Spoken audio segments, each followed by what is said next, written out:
Good evening, everyone, and welcome to the December 21st, 2023 meeting of the Falmouth Zoning Board of Appeals. If I could take a moment just to ask everyone to silence their cell phones. Tonight's meeting is to discuss 375 Sandwich Road, proposing to develop 300 rental units on the subject property. Take a moment just to introduce members of the Zoning Board of Appeals. Jerry Patamus is an associate member. He's down at the audience's left or my far right. Moving back towards the center is Frank Duffy, who is a full voting member. Mark Finneran, who is a full voting member. My name is James Morse. I'm a full voting member, currently serving as chair. Scott Peterson is unable to join us this evening. He is the vice chair. Suzanne Murphy to my left, the audience's right, is our clerk. Tony Petrucci is a an associate member and is seated to the audience's right of Ms. Murphy. We're also joined by Paul Havity of Blaitman, Barbowski, and Havity. It's in Silverstein LLC, who is a consultant provided to us by Mass Housing. Brian Tobin, who is Associate Town Council. Noreen Stockman, who is the Zoning Administrator. And Ashley DeMello, who is our Recording Secretary. And, sorry, Maura, you're up here too, aren't you? Maura O'Keefe, who is the Town Council at the end. Thank you, Suzanne. The Zoning Board of Appeals is charged with applying the state zoning statutes as well as the town zoning bylaws and reviewing and voting on applications. All decisions are made through the public hearing process. Our goal is to hear testimony from the applicant and the public to allow for a full and fair discussion of the project prior to closing the process in 190 days and reaching a decision. Tonight we're planning on focusing on architecture and building placement for the development. Additionally, we plan to select a peer engineer and traffic consultant.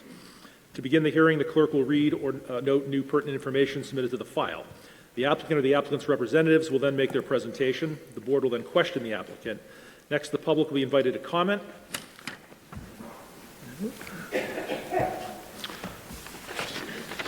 Public comments are limited to the agenda items and speakers must stay on topic. Disruptive comments that prevent the board from conducting business will not be tolerated. Each speaker will be allowed 2 minutes. Time may be extended by vote of the board. You are always welcome to submit any comments in writing to the board at any time. All written comments received by the board will be read and considered by members of the board.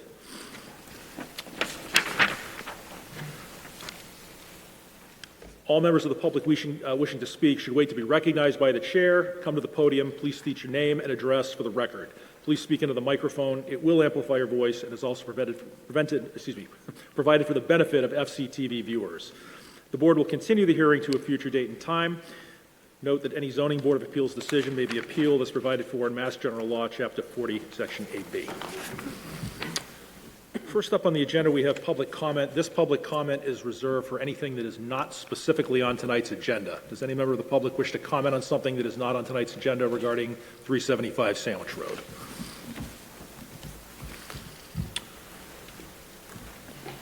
Seeing none. Next up, we have.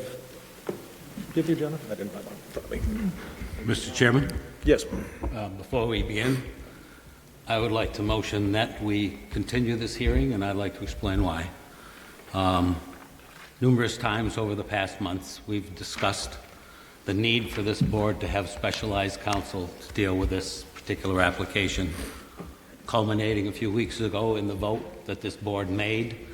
And their determination was we should not proceed any further until we have specialized counsel. I'm aware that they're trying to find such counsel, but at the moment we do not have that counsel, and I believe it would not be good for us to proceed. I don't think it would honor our vote on that subject as a board.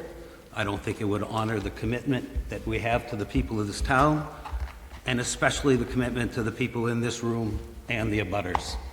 And therefore, I'd be looking for a second to that motion, and hopefully we can continue as we voted.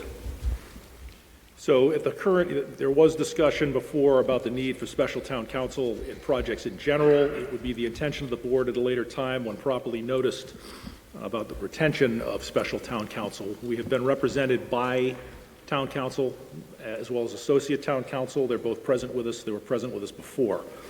I'll defer to the board, but we are under a deadline and people are here. It would be my intention to proceed tonight with tonight's hearing. Well, it's a motion that I made before this board, and I think it's prudent. I believe that The debate has been had and the vote was made for us not to proceed without specific outside counsel, which we don't have. There's also an issue as to whether or not the vote was properly noticed and could be the basis of an open meeting violation. So I'm going to encourage the board to not vote on this motion. I would also encourage no second, therefore the motion is moot. You won't have to discuss it further. Well, I think anybody reads the committee handbook, they know that it's the obligation of the people on the board to honor the votes and the decisions that have been made prior. Mr. Finner has made a motion. Is there a second to the motion? Seeing no second, the motion fails. Mr. Chair, I think you should appoint someone, probably Tony, in Scott's absence.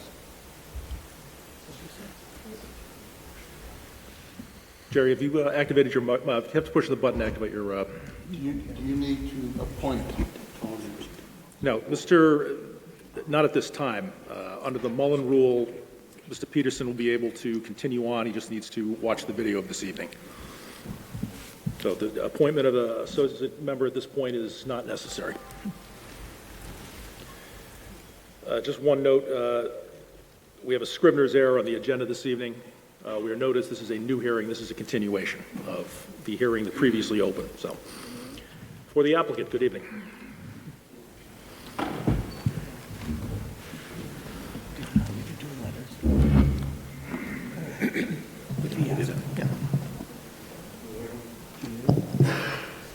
Can you hear me now? Your microphone is on now, sir. Good evening. My name is Dave Calhoun. I'm with Saxon Partners. Thanks for continuing the hearing. We provided to the board a copy of what we hope to get through this evening, just so people can stay on track. Obviously, we introduced the team at our last meeting. We have a couple of new players that will be joining the team, but a group of very talented and professional people, and we look forward to working through the concerns.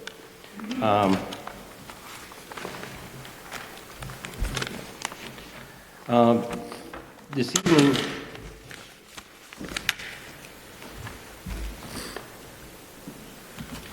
evening, during the last hearing, the goal of tonight was to do a more in-depth review and have a presentation by our architect. Clay Smook is here to do that, and Phil Cadero is with us as well. And then once we finish that up, we were looking to have a discussion about peer review, which we want to get them moving on the traffic and the engineering portion of that. And I believe the town has some information on that. And then we'd like to go to the next steps, setting up a calendar, talking about a working group, etc. So first screen, Jack, the site itself, 375. It's a strategically located site, and that it is noted in the town's original master planning dating back as far as 2013 as a priority development site, that it would be something that eventually will be developed because it is it's very limited in its challenges as far as development. So with that said, I would greatly appreciate it if you would give Clay Smook your attention, and he'll walk you through the architecture. Thank you. My name is Clay Smook. I'm an architect. I've been practicing architecture in Massachusetts since 1989. I started my own firm about 20 years ago. We've worked with Saxon Partners on several other projects similar to this, and so we have quite a bit of experience on projects of this scale. So starting on the site plan, as you all know, how the project is laid out. You know, typically projects like this tend to be about in the neighborhood of 300 units. And what we're finding is now, most of the time when there are 300 units, they're broken into two buildings, usually of equal sizes, of 150 units each. And when we took a look at this site, we really felt that even though it was a premium to build it this way, we wanted to break it down into smaller pieces. So rather than having 2 buildings of 150 each, that we would break it down into a total of 5 residential buildings of 60 units each, and then sort of a clubhouse building of about 8,000 or 9,000 square feet. So part of the organization of the project, we really decided to organize the buildings around a common, a large open green space that could be shared by all the buildings, which is, it's fairly common to find commons in Massachusetts. If we could go to the next slide.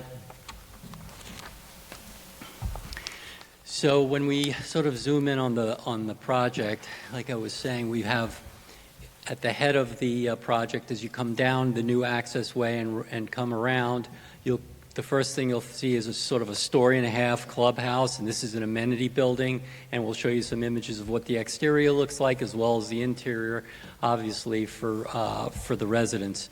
We felt that the other thing about breaking the buildings down into 5 separate residential buildings is really creating a sense of sort of community within a community on a project like this, as opposed to having very, very large footprint buildings. We made an attempt specifically for the buildings, and the other piece, let's talk about massing a little bit. Massing, what that means is really the size and bulk of the buildings. When it comes down to a project like this, it's most efficient to build the fewest amount of buildings the tallest possible. And the reason it is to do that in general, to go 5 stories and to build one very, very large building is, it really comes down to the infrastructure of the building. And what I mean by that is the amount of elevators. There's a lot less elevators in one building. There's a lot less fire pumps. There's a lot less of all of the separate components, including fire stairs. But Saxon came to me with this project, and they said we really wanted to break the scale of the buildings down, as I said, and that 5 stories was going to be out of the question, that we really wanted to create a project that was no taller than 4 stories, but had a tendency to feel almost if it was 3.5 stories, the idea of creating 3 full stories, and then the idea of the upper story, what we call in New England architecture, the attic story. So, next slide, please. Let's just start at the entry, and then I'll go through the architecture of the building. Again, I sort of touched upon this. I think I had about 30 seconds at the last meeting to go through the entire architectural presentation. The entry to this new residential development, this really sort of evolved. It started with a much more of a grandiose entry that my office had designed.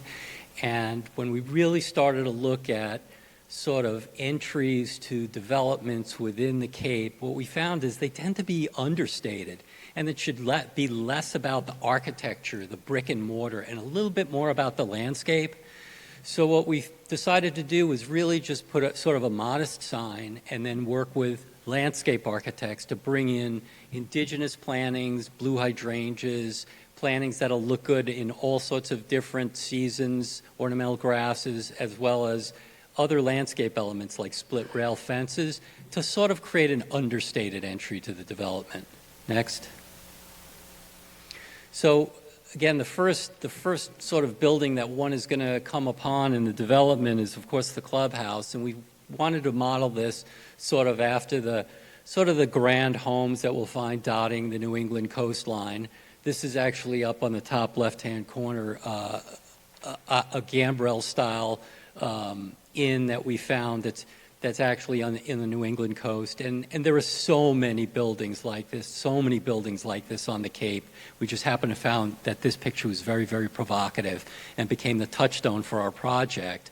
The building is actually 1 story tall. There are some cathedral spaces in here. There'll be a fitness center, meeting rooms, all the usual types of functions that you'd find in a building like this. Of course, it'll be totally handicap accessible, and it will be a sprinklered building. The other thing about these buildings is really to create a sense of authenticity to them. I think that's really important to Saxon on their developments, is they shy away from poorly detailed buildings, vinyl windows. They tend to go with a much richer palette of materials. A lot of times we'll use synthetic materials like a hardy, which is a cement board or a cement shingle, but to the touch and to the eye, it looks and feels like real materials, and I think that's really important to do that.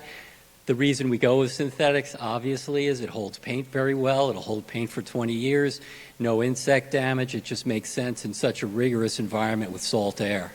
Next slide, please. So here's a view of the front of the clubhouse. Again, what we were saying is fairly rich and robust plantings as part of this, and I'm sure Phil's team can talk a little bit more in detail about the landscape. But the idea here is it's not all about dropping buildings in the landscape. It's really about stitching the area between the buildings with rich plantings. Next. Here's a view from the clubhouse towards one of the residential buildings. Again, is what I was saying about this notion of 3.5 stories. As you can see, there's a pretty strong, you can see at the top story, these dormers at the top, and there's right below them is a roof line, a continuous sort of belt line at the third story of the building. So the reason we do these kinds of things is to really break the scale of the buildings down. And, you'll find that in New England, and as we go to the next slide, please, you'll see here are some buildings from the Cape and from Falmouth, and many of these buildings were built in the late 1800s. The buildings, in terms of their size and height, are comparable to the buildings we're talking about. Again, you'll see the way, New England architecture developed was spaces expanded into the attic story, eventually filled out the attic story to become a whole nother level, but they're sort of cloaked in there. So where there's a 2 or 3 story building, it appears to be 1 story less. So these are various inns and hotels and other uses that could be found. Most of them are gone, obviously. Many of them were destroyed by fire or demolished. But these images became the touchstone of the architecture of our buildings, and they're just classic New England buildings where they appear as if they've been built over time. They have a very strong sense of scale. They're generally sort of pyramidal in that as you reach the ends of the building, the scale of the building comes down. Always have very, very strong architectural imagery and detailing. And I think that's why so much of New England architecture is replicated, albeit sometimes not very well, but it's replicated throughout the United States. Next slide. So here are some elevations, and again, we have 2 different types of buildings. We've sort of got the L-shaped building, which you're looking here, and then there's a bar-shaped building, but the architecture nevertheless is the same. The buildings from a perceived height, obviously, had we not gone with pitched roofs at the top, at the very, very top, which are trussed roofs, the buildings would have seemed lower, but we felt that it really, really plays into the architectural vernacular of this area to have the pitched roofs, and also it affords us to screen any mechanical equipment, both visually and audibly, from neighbor properties. Next. As we move towards the edges of the property, one of the ideas to sort of, again, contain some visual movement within the property is to sort of place these garages. There are 6, each structure includes 6 parking spaces. These are fairly often done, and you see them, but they're not always often done as well as this. I mean, one of the things that Saxon, again, impressed to me is we really want to break the scale of these things down. We don't want them to feel like these massive 6-car garages. So what we did is we broke them down into more like 2, 3-car garages. Again, we're getting more granular. As we move towards the property line, we're breaking the scale of the buildings down to the more granular residential scale. Next slide. Some tabulations, and we can go over in more detail if you'd like. But as I said, when you look at the breakdown of the 1, 2, and 3 bedrooms, we're required to do 10% 3 bedrooms, which we do in the project. And then what we found is that I believe that it's about twice as many one-bedrooms as two-bedrooms, I believe, is per building. But again, it yields 300 homes. Next. Again, a little bit more granular in detail. I'm more than happy to go over these at some point if you'd like to. I don't want to bore you with it. These are center-loaded buildings. These are state-of-the-art buildings. They are sprinklered. They have all the safety requirements that the fire department would require. Again, the difference in the colors, the terra color is the 3 bedrooms, of course, that we try to stack the units one after another just in terms of economy of the infrastructure that supports them, like plumbing and electrical. Next. Is there another slide after that? So here are the unit layouts. Fairly common. I mean, it was important for us to have washer dryers in the units, that the units were a bit oversized. A lot of times they're usually a couple of feet narrower and a couple of feet smaller. That the bathrooms were large. On the left is, of course, a 1-bedroom, and then on the right is a 2-bedroom with the living space in the middle. Next. Then, of course, the 3-bedroom, just all multiples. It's sort of all in the 25-foot module with everything sort of being 12'6" is sort of the reference point on that. Next. And then, of course, the important thing is, not just what happens on the outside. It's really the notion of creating a sense of community for this place. It's usually very rich in amenities, including gyms, club spaces, the pool tables, the pool, all those types of things.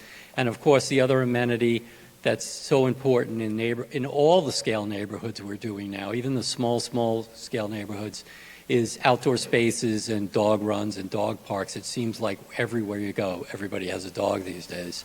Next. And I think that kind of covers the architecture. And as I said, I'm more than happy to go into much more granular detail, but I felt like this sort of made sense for an overview. Thank you.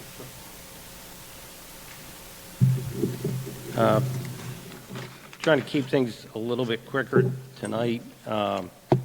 The next item that I believe the board wanted to make as a priority was releasing peer review consultants for traffic and the civil engineering portion of it. We did receive the proposals that were pursued by Noreen and her team. They got a good response. This group, the group of people that they reached out to, I guess all have good track records with the town. On the traffic, it looks like Vanessa is the responsible low bidder. We're comfortable with moving forward with Vanessa. They have a good, excellent track record, and their proposal, I believe, is, if you look at the lump sum, not the breakdown of it, because they all offered some details, some more than others, was $5,000. The peer review from a civil standpoint, you had 3 proposals there, and your DPW did analysis of it, and at least based on my read of their analysis, it looks like Beals and Thomas is most likely the low responsible bidder based on their breakdown, because some of the items that they included in their lump sum of $11,700 may not be needed. But we're prepared to move forward with those 2 firms. Most often, and I don't know if the town you have a very, very large, filing fee, almost double what most municipalities charge for a 40B filing. Your filing fee was $39,000. I don't know if you anticipated funding the peer review out of that, or you wanted us to participate in the peer review. It's normally something that is discussed. And We will be discussing selection of peer review later tonight. It's number 3 on the open meeting agendas. okay. Do you have any other presentation regarding building placement or architecture this evening, sir? As far as architecture, that's what you asked us to discuss tonight. That's what we're here for. If you have questions, we're glad to answer. Questions from the board? Tony, we'll start with you. Mr. Calhoun, can you tell us a little bit about the height of the ridge from the finished grade, approximately how high the building is from finished grade to the ridge? Going off the top of my head, Clay could speak to it, but I believe the highest point on the buildings is 62 feet. 62 feet? Correct. Is that, since the architect is here, is that accurate? All right. With regard to the fourth-story glass, the top of that glass is approximately how high? Maybe 40 feet? Roughly. Sir, would you just mind coming up to the, Clay, come would on. you mind just coming up to the microphone? Thank you. So the windows, could you go back to that slide just so I can talk off of that intelligently? 1, 2, 3. So the head of the windows on the upper story, so 33, just give me a second. No, I'm not gonna Yes, hold it's you. 40. What's that? Not going to, that doesn't have to be perfect. Yeah, no, I just wanted to make sure. It's 11-foot floor to floor, and then those windows at the top are 7 foot to the head, roughly.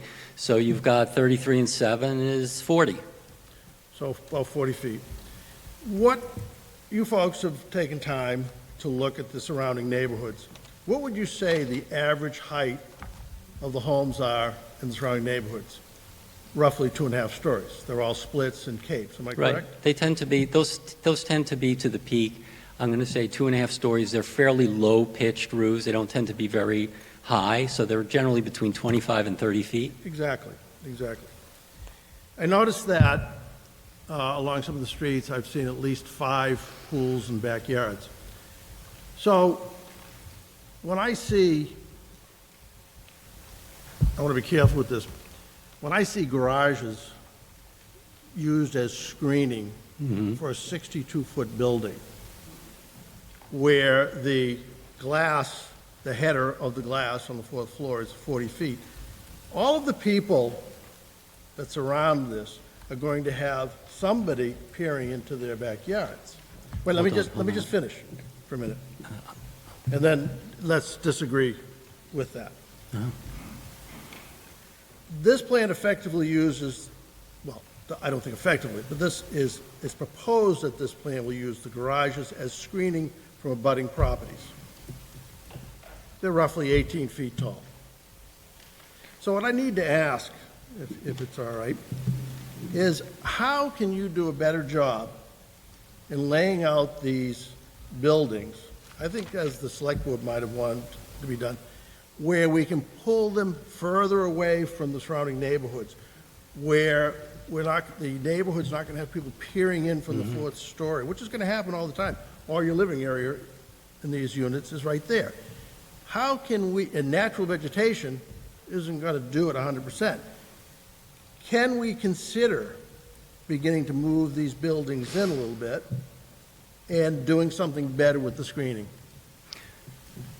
Okay.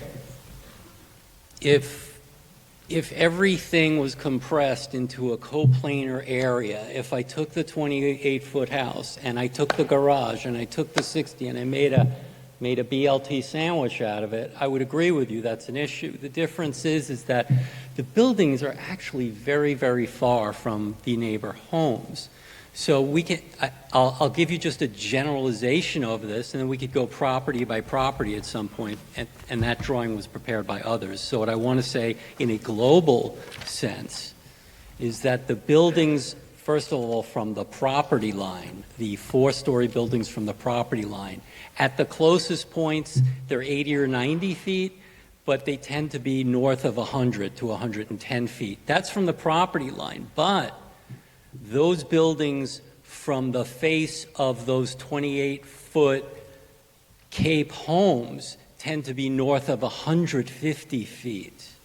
So when you take a 4-story building and you push it back 150 feet, some of them 200 feet, and I'll let Phil get into a little bit more granular detail of each lot, you find that they're actually pretty far away.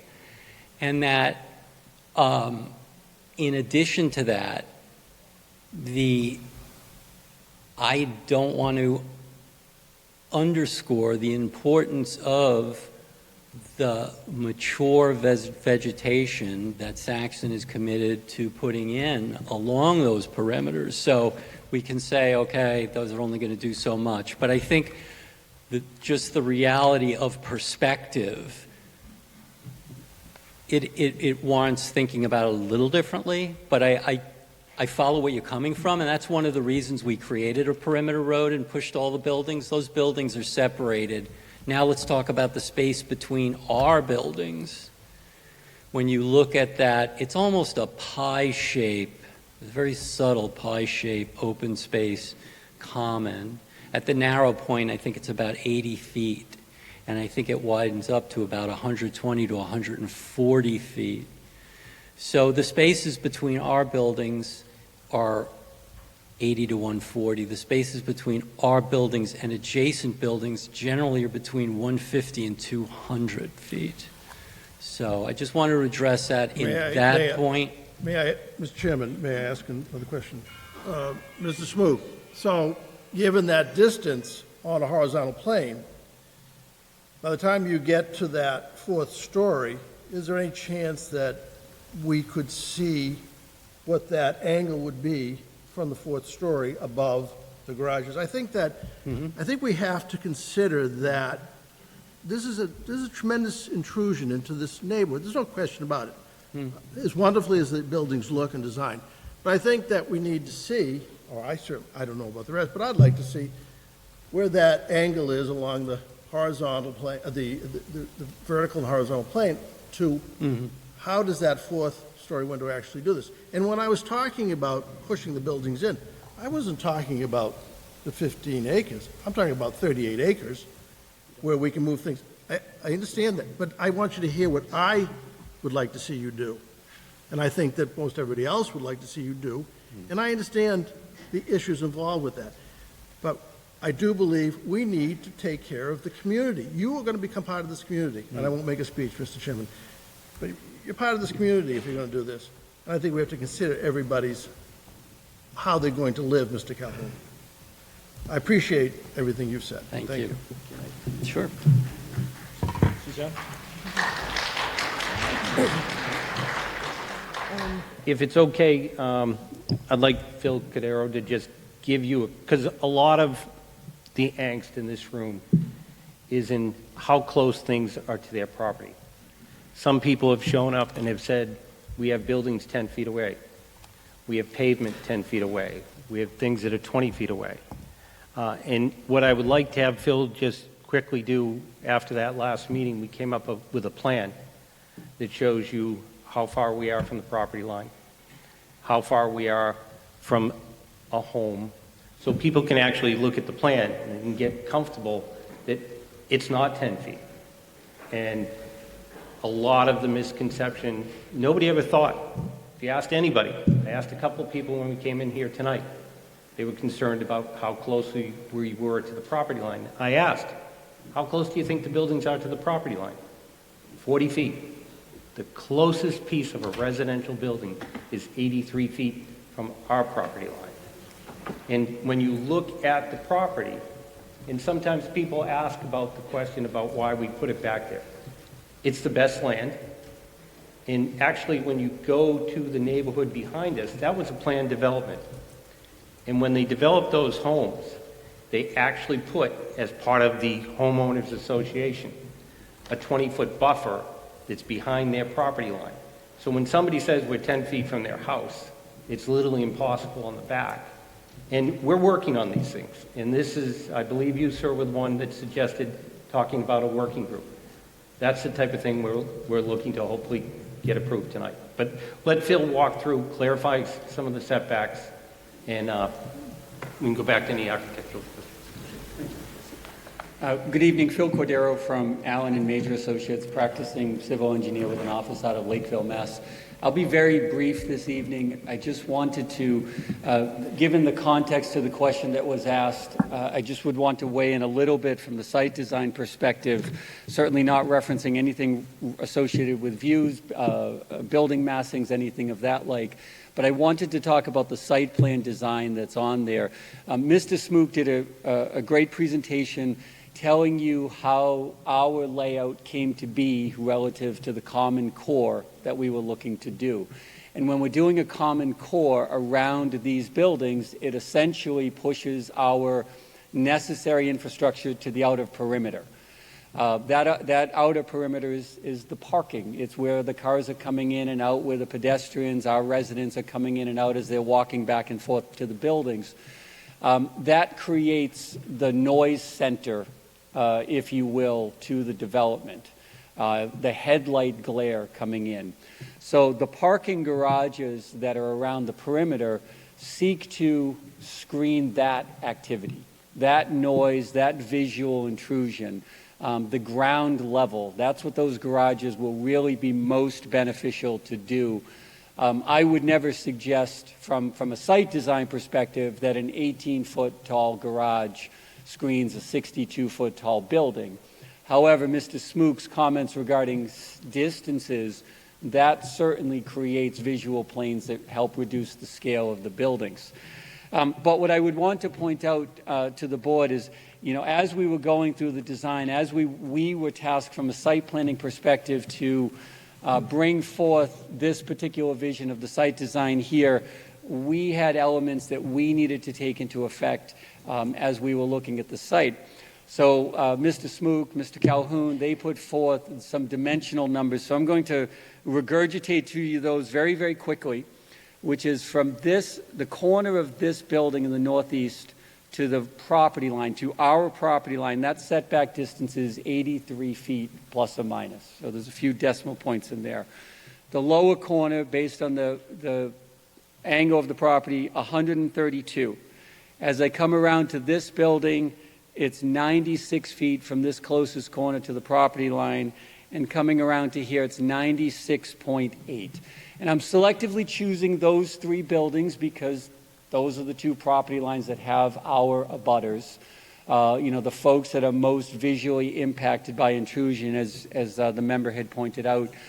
So those out of the gate, 83 feet is the closest that building gets to the property line.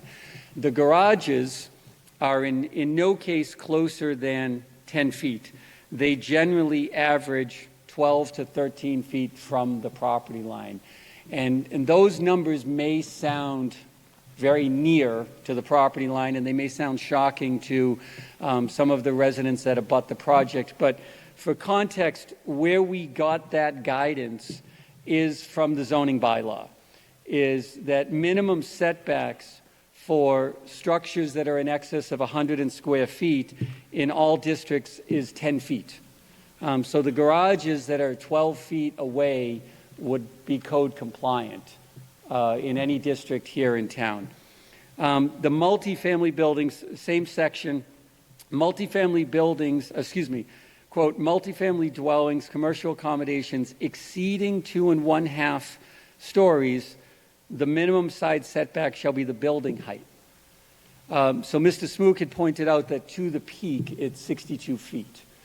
So relying upon that dimension, all of these dimensions would exceed the zoning code. Now, we understand, we have not spoken about waivers on the project. Those will come in due course. We'll talk about those. And the necessity of waivers and local relief from the bylaw to support this project will be discussed in great detail. But the setbacks of the building is an element that could otherwise comply with the local bylaw here in town. Obviously, the zone that we're in, we need to permit these buildings here in the zone, but you would allow a 2 1/2 story building to be the building height distance away from the property line, which all of these are. And they help drove the site design. And I know that sounds impactful to our neighbors, but it is otherwise code compliant here for the project. Sorry. Do the chair. But these are 62 feet and not 35 feet. So, yes, you're going to be asking for waivers. There is a difference here. It is impactful. I understand. I don't have scale plans. I might not have asked the question if I had scale plans, but I don't have scale plans. But, again, I think it would be very helpful to alleviate some fears it's very difficult for most of us to look at a plan like this and say, well, it's 183 feet. That means nothing to us, all right? When you have the mass that this is going to create in that area, you have 15 acres. This is huge in that 15 acres. And you all know that. You're experienced folks. So, again, I think it might be helpful if we could see what that angle of trajectory is from that window to above the garage. Because this is frightening to actually most of us. As pretty as the building may be, it is frightening to most of us, especially for those, I'm not one of them, for the people who are living in that area. So again, not having scale plans makes it a little bit more difficult.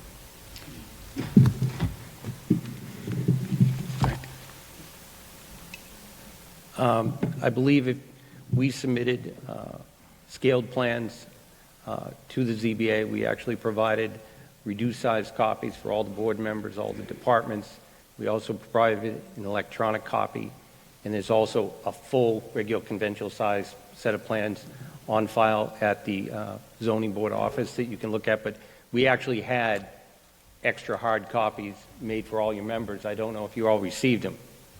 Do you all have hard copies? I have the smaller copy, but thank you. I will go look at the, And they're available in an electronic format, and if by chance you're part of the working committee, we're welcome to sit down and have our professionals there so people can actually ask questions right across the table and try to figure things out. thank you. Suzanne, questions? Sure. Mr. Calhoun, when I read the application form to Mass Housing, or whatever they're called this year, you apply for 5 buildings. You applied for 5 buildings, when it's really 22. Correct? No, So the 17 garages don't count as buildings to you? they're not residential buildings, those are accessory buildings. Still a building. Excuse me? Still a building. I don't believe under the definition of, under the application, they're considered to be garages, they're accessory buildings. Is there a question? No, I consider my garage a building. But is it attached to your home? No, it's not. Okay, then it's an accessory dwelling, I believe, under your regulations. Okay, I'm taxed as a garage. Okay, So anyway, my other question would be, I would just prefer if you would be honest and say it's 5 buildings and 22 accessory garages then. And I believe if you read our application, that's the way it reads. Okay. And then the other question I had with that, well, I had 2 questions. In your app, it also said you're using oversized windows to help bring in sun, which is going to add to the light pollution in the area, which is already going to be astronomical. It's dark there now. And I didn't know if that could not be changed a bit, because it's only, people are going to just have lights. It's going to look like New York City. And then my other question was that the project is supposed to include passive and active systems to harness renewable energy. There's no solar panels or anything being used? No solar? Excuse me? No solar? The roofs are all made ready, that if solar panels become economical and beneficial, that we can install. And that's the standard practice. Right now, solar panels, there's not enough of an incentive. It's not a good investment for a resident or for a multifamily developer. We are doing these buildings all electric, which is the most efficient. What are you doing to harness the energy then? To harness the energy. That was your words.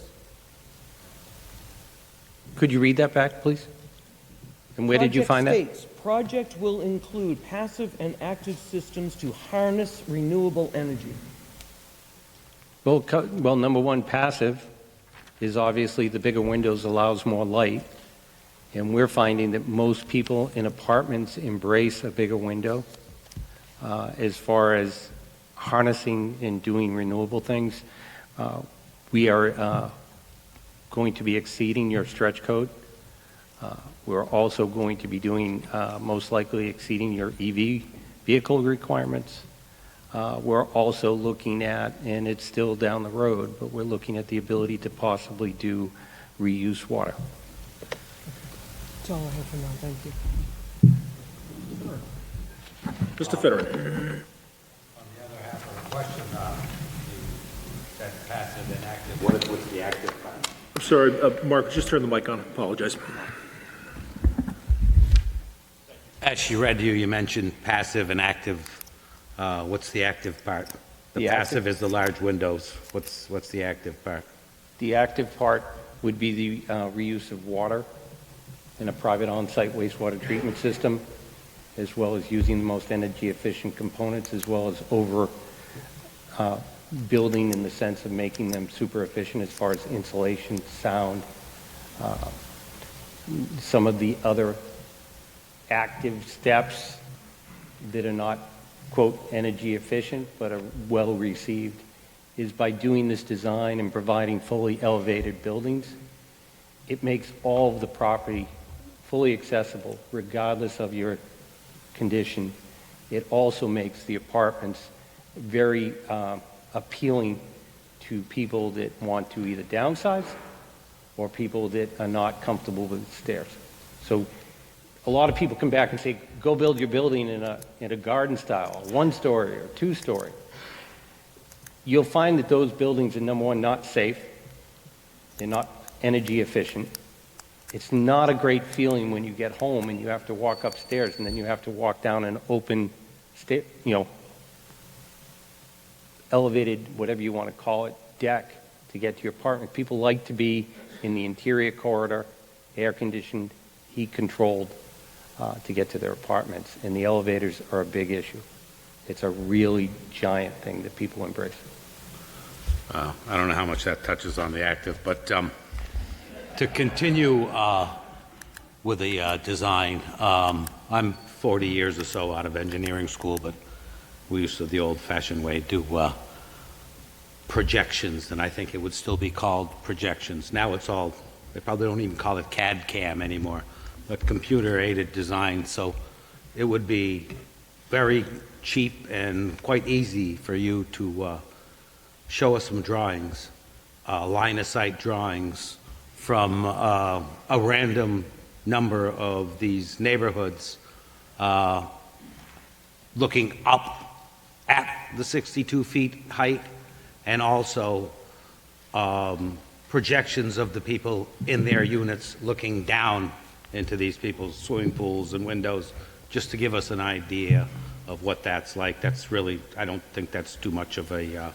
We could definitely look at that. We would request that, and we already tried to do this.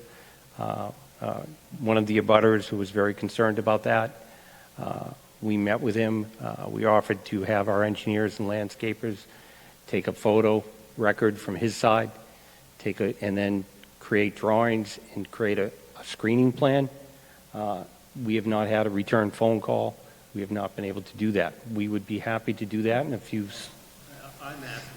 I'm asking more like a line of sight, what it would look like from the people's property lines, and what it would also look like someone looking down from those large windows into people's backyards. Yeah. The other thing that comes into play, and I understand your concern about people looking down, but you also have to step back and you have to realize what can also be put here other than a big ugly apartment building. If I come in and I buy a lot, I can put a home that's 2.5 stories tall. The peak is 35 feet. But you're not, so that's kind of a moot point. No, but it's been proposed at this same location in years past. I don't see what that has to do with what's in front of us today. What it has to do with is what the zoning allows is probably more disruptive to your personal privacy than an apartment building that has all these screening requirements. You can have someone buy the lot next door to you, and they can see into your pool. They can see into your home. They can put a pickleball court in, and they can run the lights all night long. That is a very different experience, but that's reality. But that's not what we're here for this evening. no, And what but- I'm asking you is, it would be possible It's for very you to possible. bring us such pictures and projections, so people here could see exactly what it looks like. We're And further, these things are 62 feet high. to the peak, to Pardon the me? peak, to the peak, Excuse me, one more time. to the peak, To the the peak. highest Yeah, that's possible. the height, 62, okay. I guess we agree on that. I think it would be, considering the scale and the scope of this project, and again, for the abutters who are here, extremely concerned. It's been done before, and again, I don't see that the expense would be that great. But for a couple of these buildings, if you could actually put a balloon up on the corners or at either gable end, 62 feet high, so people could see exactly what's coming down the pike, If they could, potentially, if they could see it. if they could see it. And I think that would be, and then anybody could pull it down We're and more- measure the string to keep you honest. Are either of those requests too extreme for your taste?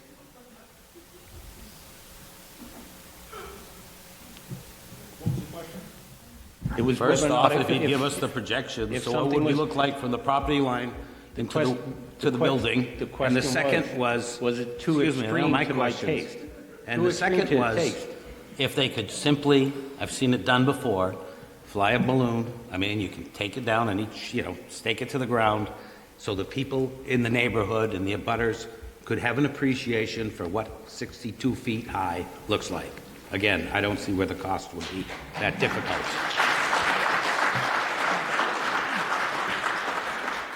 That way they're not in here blind, because you can tell us all you want, but until people can see, touch, and feel, they're really not going to know. And I don't think it's too much for you to ask you for you to do that for these people. We are more than happy to do the balloon exercise. We've done it before. My objection was when you questioned my honesty. I didn't question your honesty. You did, sir. I- You did, sir. And we're more than happy to do it. We'd love to do it.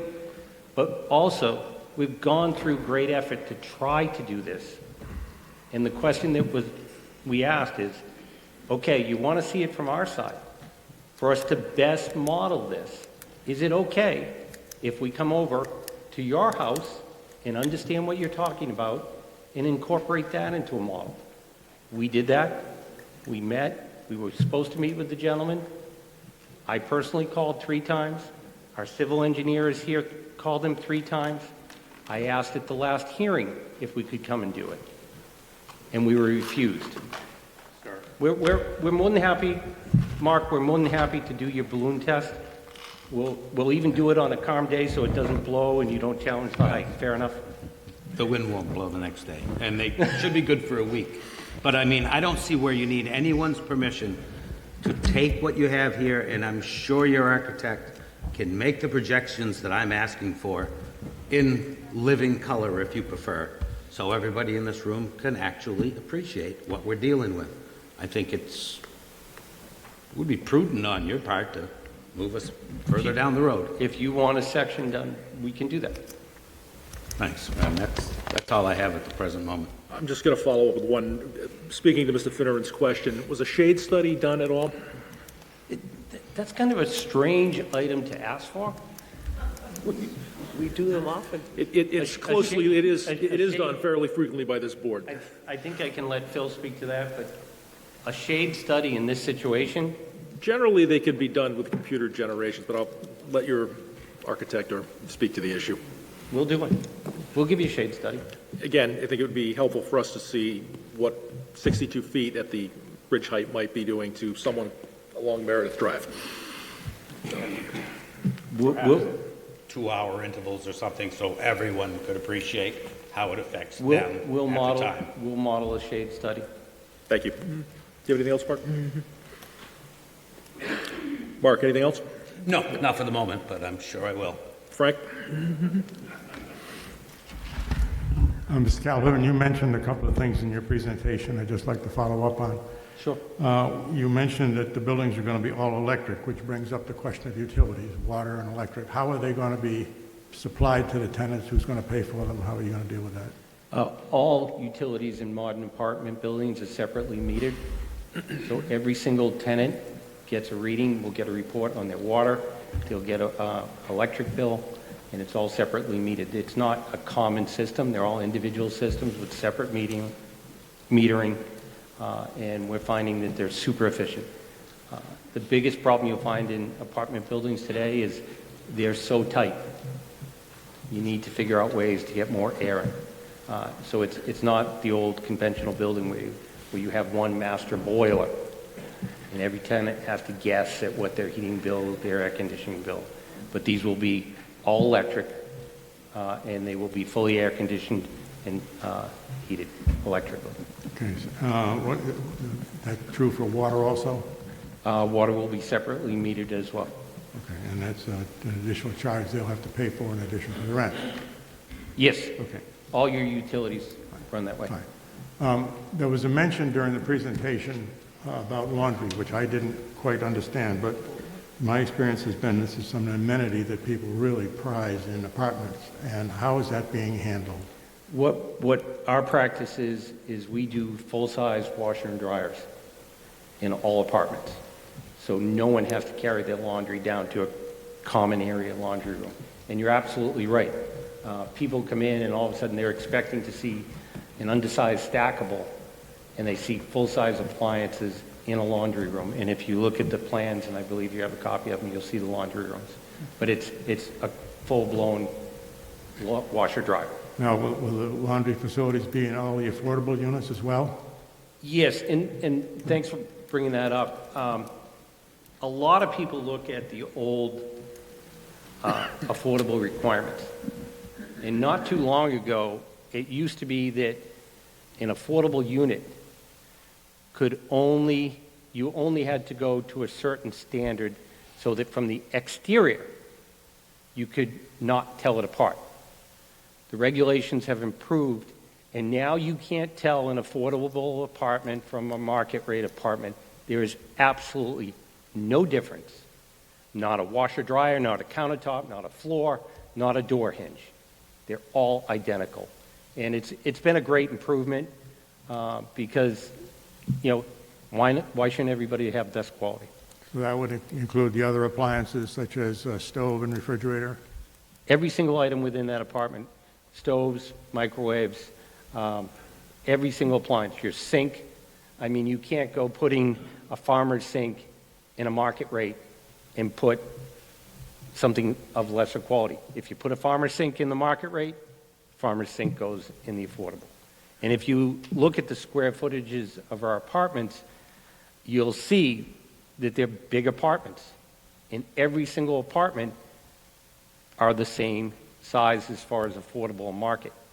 Also, what is required as part of our regulatory agreement, when the apartment project is built, you have to then prepare a leasing plan that demonstrates that where the affordable units is no different than the market. So, for example, you can't place all your affordable units next to an elevator. You can't put them next to a stair, or you can't put them in a less than favorable place. They have to be fully mixed throughout the property, and it also goes as we build out the project. So if your first building is done, it has to have its proper percentage of affordable units. Now, will you be building all of your buildings at the same time, or are you going to phase it? Typically, this type of project, from the time we break ground to the time the first building is occupied is about 14 months. Once you hit that, it'll be a rolling program where the first building will come online. But from a construction standpoint, to the layperson, it will look like we're doing all at the same time. We'll be doing most of the buildings all at the same time, but they will roll in. But it is not by any means a phased project. Well, the concern I have is that you will be moving tenants into a building when the building next door is still under construction. Is that going to happen? That will happen, yes. But that's typical of every project you'll find, every large apartment project, and they're very well managed. We're doing that right now at a new project we're doing up by Dartmouth College. It's a 250-unit building, and half of it is occupiable, plus the amenity space, and then the second half, which is attachable. But that's all worked out with the building inspector to ensure we're in compliance with all the codes, all the safety regulations, but a phased move-in does happen, yes. This question is not necessarily related to what we're talking about tonight, but I'm just looking for some general information. You're going to have a wastewater treatment facility on this property, and it's going to be licensed by the Mass DEP, is that correct? Yes, and Phil can walk you through the Okay. program. What I want to know is, when are you going to apply for this permit? What are you going to ask for? And does the public have a right to attend the meetings at DEP and have public input on your wastewater discharge permit? Short answer to your question for a very long process is we are gathering the initial materials that we need to send to DEP. The actual permit that you're referring to is actually two separate permits. One is a study permit, and then the other is the actual treatment permit. And each one of those has different requirements of submission of information. The first permit is the hydrogeological study. And our engineers, myself, we have folks from Stantec, we have Hydrogeocycle as our hydrogeologist. We are developing right now the study area and the scope of work. That gets submitted to DEP. DEP reviews it and approves it and authorizes us to proceed. We then study it and then provide those results back to DEP for notation of or confirmation of the data. Then we take that and we put it into the actual groundwater discharge permit, which is where we outline what our treatment is going to be, where the field design is going to be, and all of the detail associated with that. Every step of the process is public record. It is submitted to DEP. It is available for anyone to review at any time. The notification to start the study process is a public notification. It's illegally advertised. The start of the permit review process, essentially that second permit, is also a public noticed process. There's a legal advertisement associated with it. So everybody is notified, and everybody can review the records as they see appropriate. Well, Yeah. that's my concern, that there be as much public input into the groundwater discharge permit as possible, because it's a very big issue for this community. We, through the chair, we certainly acknowledge the sensitivities to that. We're aware of it. There is a public comment period to all of the permits, and any public body, any member of the public can weigh in as they see fit, and DEP will reference the receipt of those comments and or any changes or considerations that need to be made as a result of those will manifest themselves into, hopefully, a final permit. I think the last question you had asked about specific timing. Yes. So the initial application request for the study will likely go in after the first of the year, so probably somewhere in early January. So we obviously have a lot of internal due diligence that we need to put forth to make sure we're studying the right spot, that we're looking for the right information, that we're conducting all of the right preliminary data collection that we need to, that we have our people available to do the borings. So we're doing all of that right now, and that will all get written and documented and likely would find its way into a submission in January sometime. Thank you. Okay. Anything else, Frank? I'm finished. Couple of things I won't go back over. In regards to the windows, is it possible to consider obscure light windows so people can't look out? Traditionally, I've seen them in bathrooms, but it would offer some level of privacy. The other thing is, did you consider only a 3-story layout instead of the 4? We've already researched the 3-story layout, and that would require us to have a much larger footprint. And we didn't feel that that was what the market really wants. So we're sticking with the 4-story product. We did do a great deal of research to change it from your typical 2 large buildings to break down the scale and make it look better and feel better. As far as your request on windows, this is a rental product. Unlike a condominium where you wouldn't have control unless they put it in the homeowners association agreement, we provide all screens, we provide screens, but we also provide shades on all the windows so that, the privacy is there. We can look into it if there's a manufacturer you'd like to dig into. Glad to have the information. We'll look at it. I guess I was more thinking of, you hinted at it, best engineering practice for allowing privacy of neighbors so that the tenants can't look down, as a lot of people have been concerned. I have no idea how easy or difficult it is to do. The other question is, on reuse, the town will permit the reuse if it's irrigation. Is DEP going to No, permit the reuse? what we're looking at, and it's on the early stages. DEP started to embrace the reuse of water a while ago, and first it started in irrigation. So we can reuse in irrigation. But the really great system that we're trying to look forward to is the reuse in what I would refer to as your gray water, which is your toilets, because it's a simple item to accomplish in the sense that it is, whether you like it or not, if you tell someone it's reuse water and it's coming out of their tap or that's what they shower with, there's not so much support. But if you tell someone that the water in their toilet that looks as clean as what's coming out of the tap is reuse quality water and it lowers your water use by 25 to 35%, lowers your water bill, lowers the impact, lowers the nitrogen, all of a sudden people embrace it. They don't like it in the tap or the showers, but in the toilets. We're exploring it, and we think we can get it done. I'm familiar with the term purple water. I think out west, the Midwest, they've used that with some success and acceptability. But to the best of my knowledge, I don't know if Mass DEP or Public Health allow reuse. Mass DEP For does. drinking, for gray water. Mass DEP will allow it in the toilets. They will allow it in the irrigation. And if any of you have ever been to Gillette Stadium, that's reused water and you can't tell it apart. Now the systems, the purple water is kind of a little bit in the back.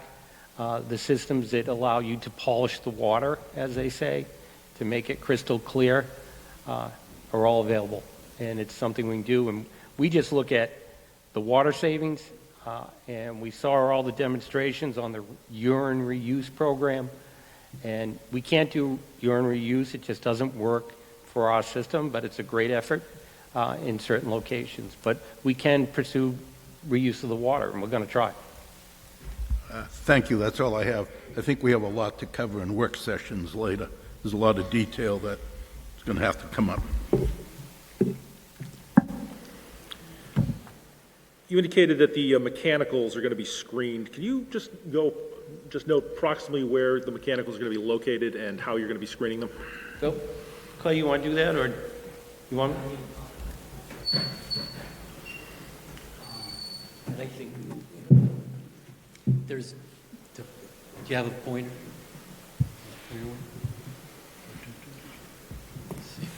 There's basically, if you can imagine this top plane where this roof is, okay, that's like, it's basically, it's a bathtub in there, okay? So there's actually a well that's cut into that, if that makes sense. And I can probably put it in simpler terms than Yeah. Clay. If you were looking down on the building, in what is referred to as plan view, you would notice at the top of the roof, it's almost like a mansard roof around, and then the roof comes up and then it goes down. And the bathtub is that middle part, and that's where all the mechanicals are placed.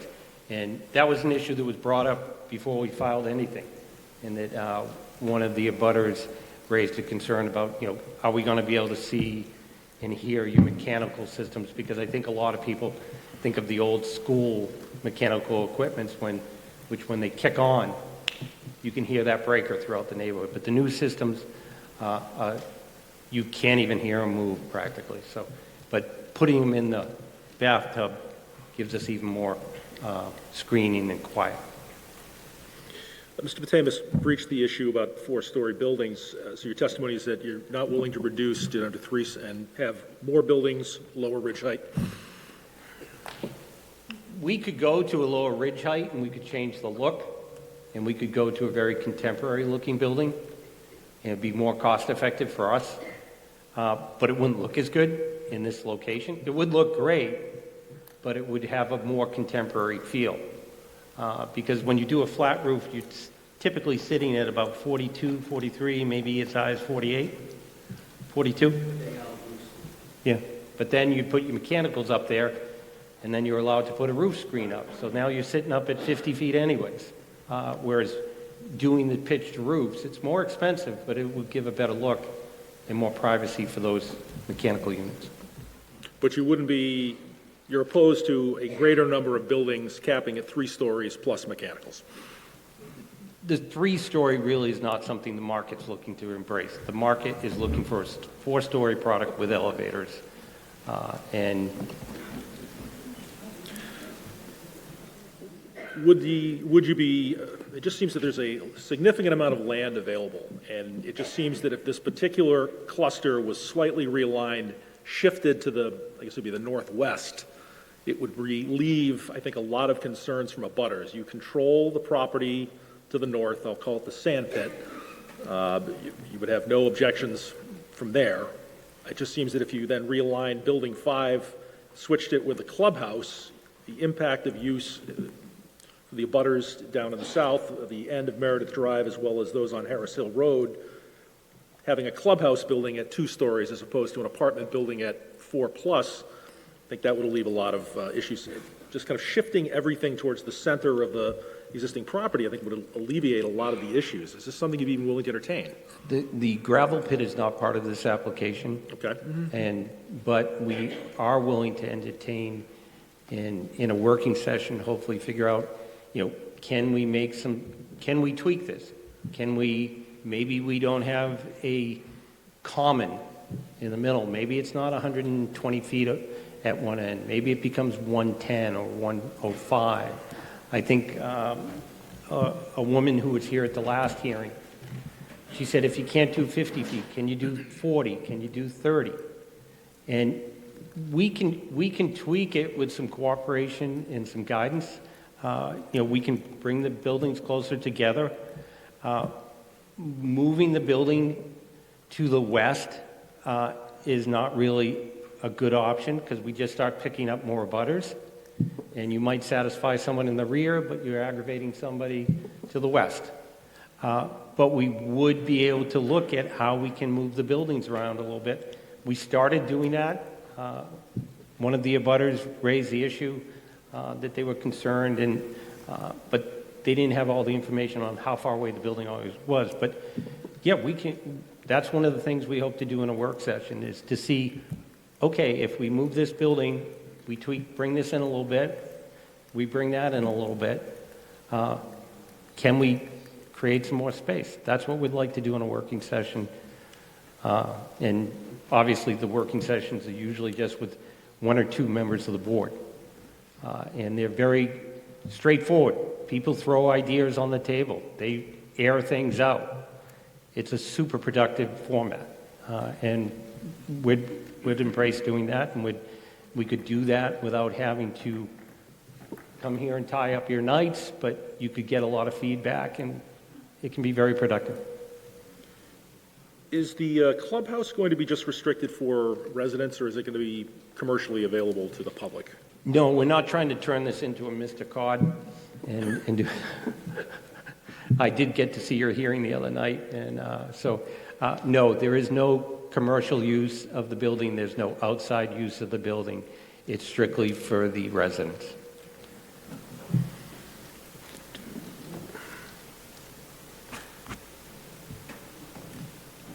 So any member of the board have any follow-up questions? Mark. Thank you.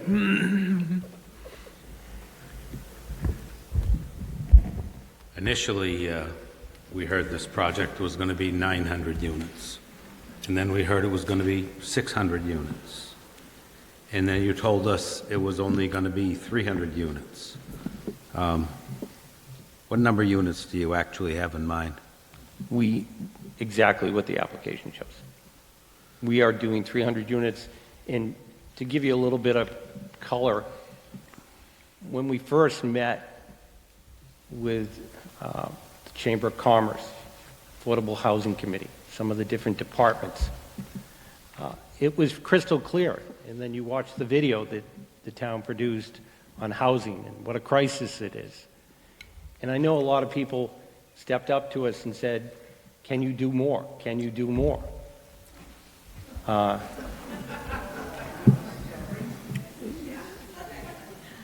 mean, even if you read the Cape Cod Commission's letter, they feel this is a great step in the right direction towards creating housing options.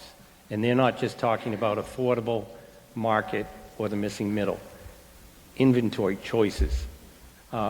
We want this to be the best project in town. We want it to be incredibly successful. And when we do that, you're probably going to be at your 10%. And if anyone comes and wants to do another 40B, you control the process. Well, you have, first off, you stated reducing to a 3-story style would increase your footprint. Well, it seems to me if, in fact, you only plan on 300 units, you have plenty of footprint there. To do something that's more appealable to everyone. I think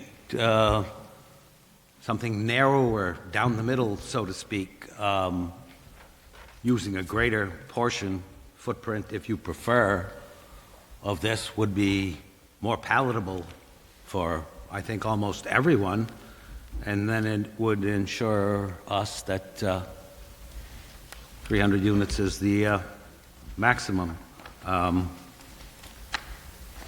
It looks suspiciously like we intend to do something with that land in the front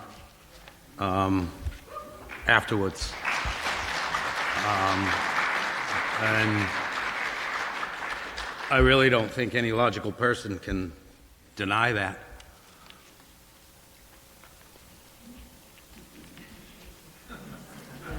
No comeback? Is there a question?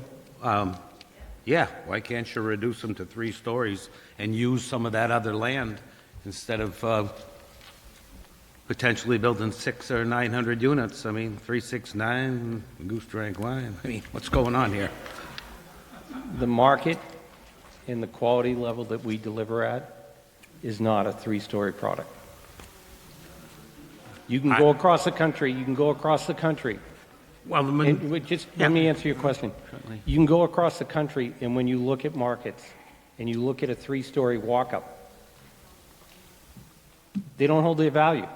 They're not well-maintained. They're not good properties. You look at a 4-story elevated building with all the bells and whistles, it's a tremendous asset. It's what the people want. People do not... I can see.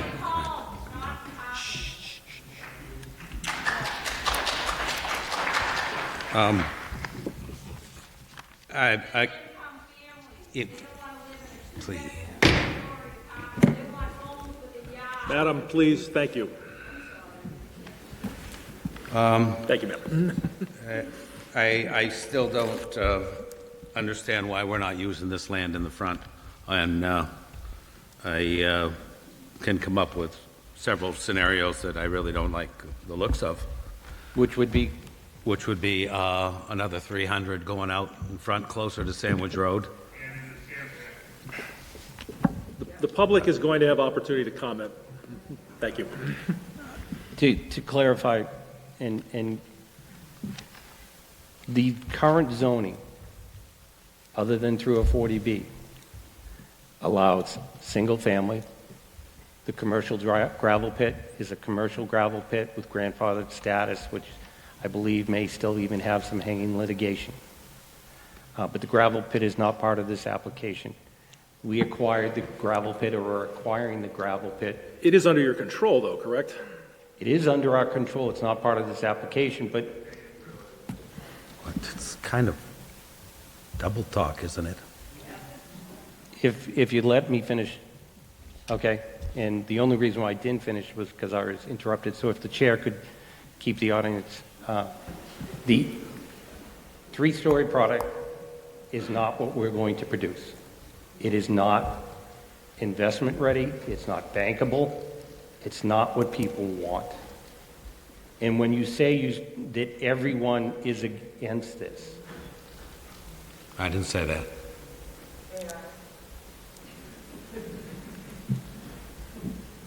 when you step beyond, and I understand the concerned people that are here, but when you step up beyond it and you look at the needs of the town and the needs of the region, this is needed and is wanted. And what we're trying to do is we're trying to do best in class. We're trying to do something that will be an investment that the town, at the end of the day, when it's up and people from the town are living here, you'll say, holy crap, that actually worked. And I know that because, yes, I am a real estate developer. I had a 40B in my own town. Everybody complained about it. It's the best looking property on 3A in Cohasset you can find. It was done, everybody was concerned. But when they got through it and it was built, I bet you 75% of the people that have complained about it actually now reside there or have family. It fits a need. There is a need for quality housing on the Cape. It's needed in Massachusetts. It's mandated in Massachusetts. And although you may not like the size of it, you're going to have 75 affordable units that you don't have today. And you're going to have 300 units added to your SHI, which will probably put you at like 9.4, 9.3%. And with some of the other things you're doing, you'll be at your 10%. So when a big bad developer comes back, Thank you. if you ask us back, glad to come back. But when we come back, it would have to be something that is within your zoning, or the town is changing zoning or offering relief to get there. Going forward, this property is most likely the gravel pit or anything else. It's marketed today. It's been marketed for 3 years as single family. And the last time somebody tried to do a single family in this area, it was shot down. So the goal here is to do a high quality project that the town will be proud of. We'd love to continue answering your questions. We're more than happy to give you more information. I apologize about challenging on the balloon, but I was kind of insulted when you said we would put up a tape that wasn't truly the right height. But we can work through that. It's all about numbers, brother.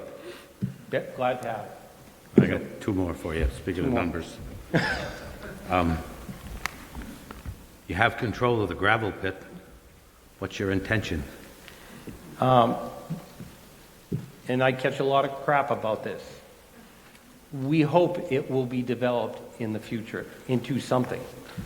We don't know. We originally bought it because we knew there was a potential that we had to do a wastewater treatment plant. And we knew that the town had looked at that site to do sand pits for your existing system rather than going over to West Falmouth.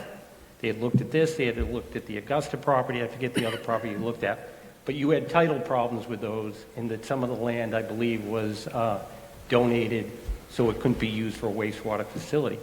We bought it thinking that maybe the town wants to buy it, maybe the town wants to do us to work with them on a wastewater treatment plant there or a leaching field. That's why we bought it. It's a gravel pit. It's got tremendous value. Okay, second one. What's your intention with the land in the front, that you can't build on it? Our intention with the land in the front, Yeah. is sometime in the future, develop it. Maybe it becomes single-family, maybe So the 300 wasn't a correct answer then, 300 is the correct answer. at the moment? Anything that we have to do, we have to come back and stay within your rules and regulations. So if it's single-family, that might be something that the town wants. The town might come back and say, hey, how about doing a workforce-style product? How about doing single-family and do it as a friendly 40B, and we want X, Y, Z. It's in your hands what we can do in the future. We are real estate developers. We buy land with the intent that it's someday in the future, it will become a benefit to us and to the town. That might be 20 years before that land's touched. I might not even be alive. Or it could be, Thanks, I appreciate that. I do know, is Mr. Schmidt here tonight? No? Okay.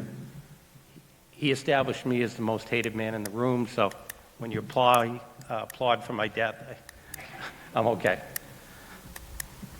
well, I don't, Any other? No, I still don't think I really got a a correct answer. What- You said you're only building 300, but you're buying the sand pit, You got the land out front. I mean, you Well- told us in the beginning it was 900. No, I Now did you not. say it's 300, but you don't want to develop on the piece of land in front. We have never been before the ZBA. I didn't say Other than that. for this application. When you said "we," I assume it's the group that's up there. But we were asked what could be done on the property. We were honest and straightforward and told them what could be done. Then we told them what we're doing. We can only do what we're doing. We intend to hold that property to protect our investment in the back. All real estate developers, many single-family owners, they will buy abutting land to protect their interest. That's what we did. It's kind of hard to swallow. What is not? Why you are leaving that land vacant in the front and not For future spreading this development. out? Okay, well, why didn't you tell me that in the first place? 3, 6, 900, we don't know.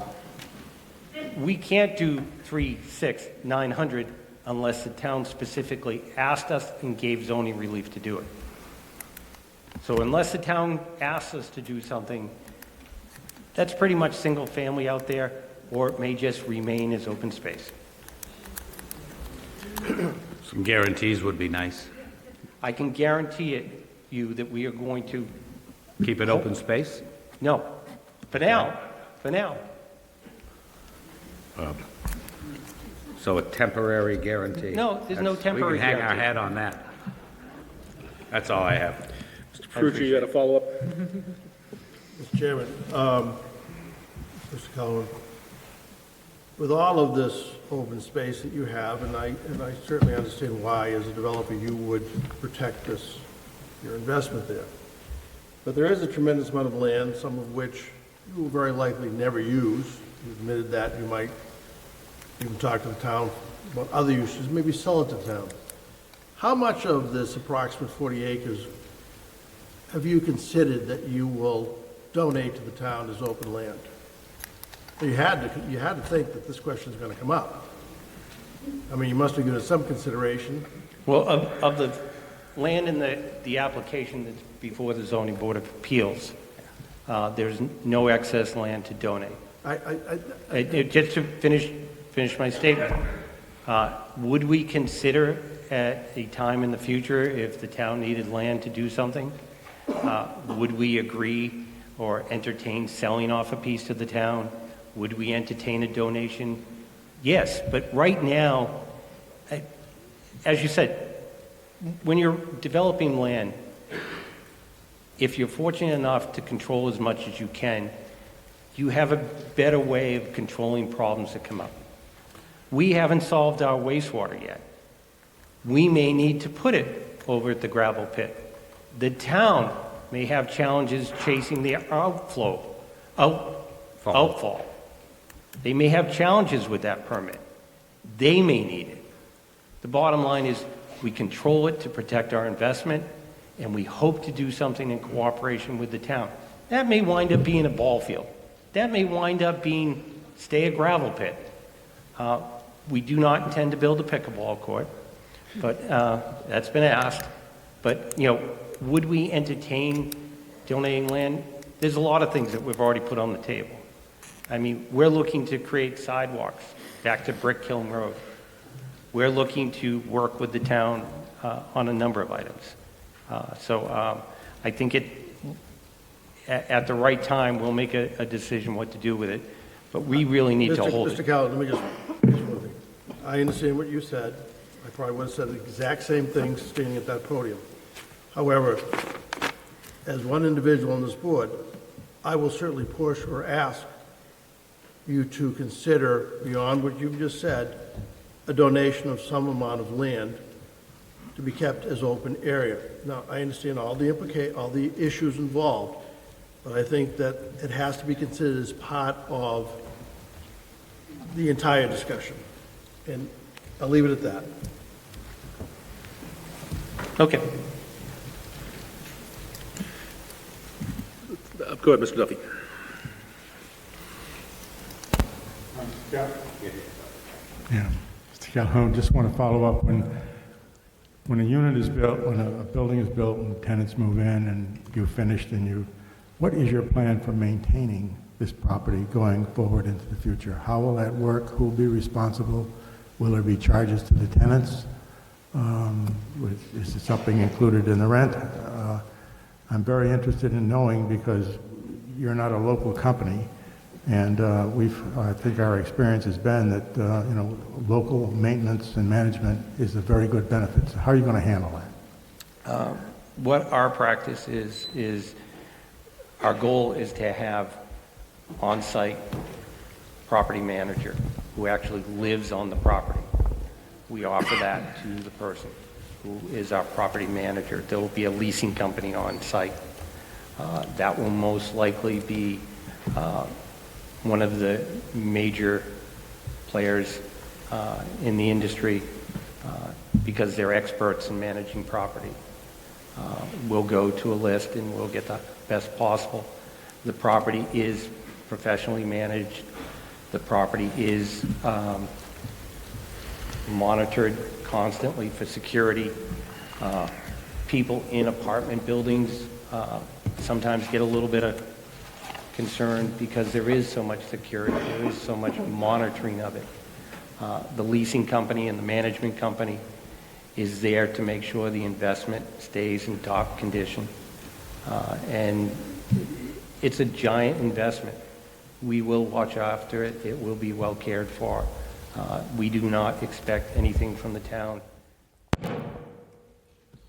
We don't expect, you don't plow our roads, you don't salt our streets, you don't do any of that. We take care of that. Will there be a written management plan submitted at some point? We will have, and we're welcome to share with you a management plan.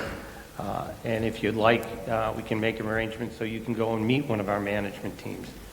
If you want to go up to Dartmouth College, I can have you up there in the not too distant future, and you could meet the leasing and management team and how professionally it's handled. But the leasing team is responsible, and management team, for making sure that stays immaculate and the residents are happy. Just one more.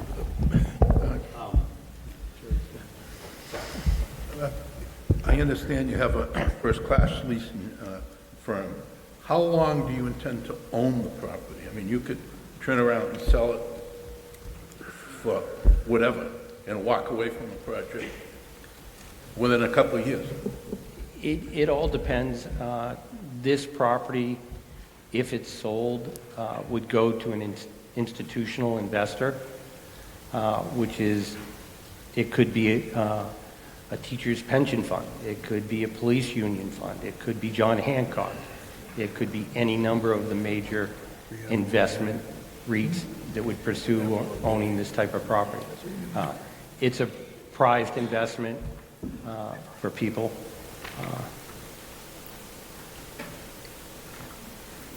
Mr. Finneran? Your offer to build a sidewalk down to Brick Kiln Road. Kind of doesn't jive with the reported no impact on the traffic and such. Knowing that at least I'm quite sure, that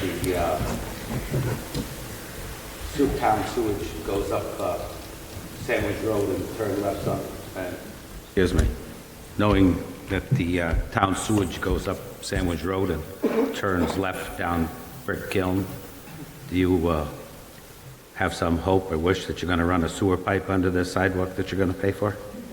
That's a great idea.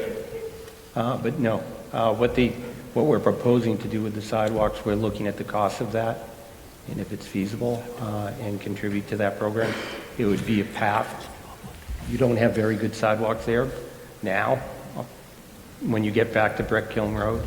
But, you know, the typical paved sidewalk is what we're looking to do. You know, as far as the sewer connection, if the town wanted us to connect to the sewer, we actually met with the sewer department and discussed different ideas. And one of those ideas was, okay, we'll bring a force main down to the corner. We'll stub it out so the abutters can tie into it, and we'll assist with you bringing it up to the plant. So it is on your mind? No, it's an open discussion with and if you read Amy Lowell's reports, which I believe are in your file, we had those conversations. And we still stand open to the idea, because a wastewater treatment plant is going to cost us an order of magnitude of 1.5 to 2.2 million. And we will solve our wastewater, and it will be the best technology available, and all those good things. What we have put on the table, and we're always willing to discuss, is rather than us spending $2.2 million, if we can do something that helps the town and helps us, why not talk about it? Why not figure it out? Because our cost to bring the force main down, when we presented it to them, was way under what the town typically can perform for.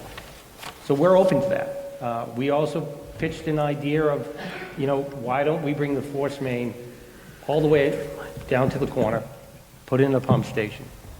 Why we have that ditch open? Why don't we put a return line in so you, the town, can bring water back to the gravel pit and have a safety net if you need it? There were all the things that are discussed, but, you know, after we met with them and went through all the challenges and that the town was going to town meeting to get additional funding, we stepped away from it and we said, we respect what you're doing. We're here if you want us to have further discussion, but right now we're going with a private system because it's the quickest path. Thank you. I found on my notes the one other question. In terms of trash, I realize in the application you're talking about private carter coming in to remove it. Where is trash going to be stored or located outside buildings?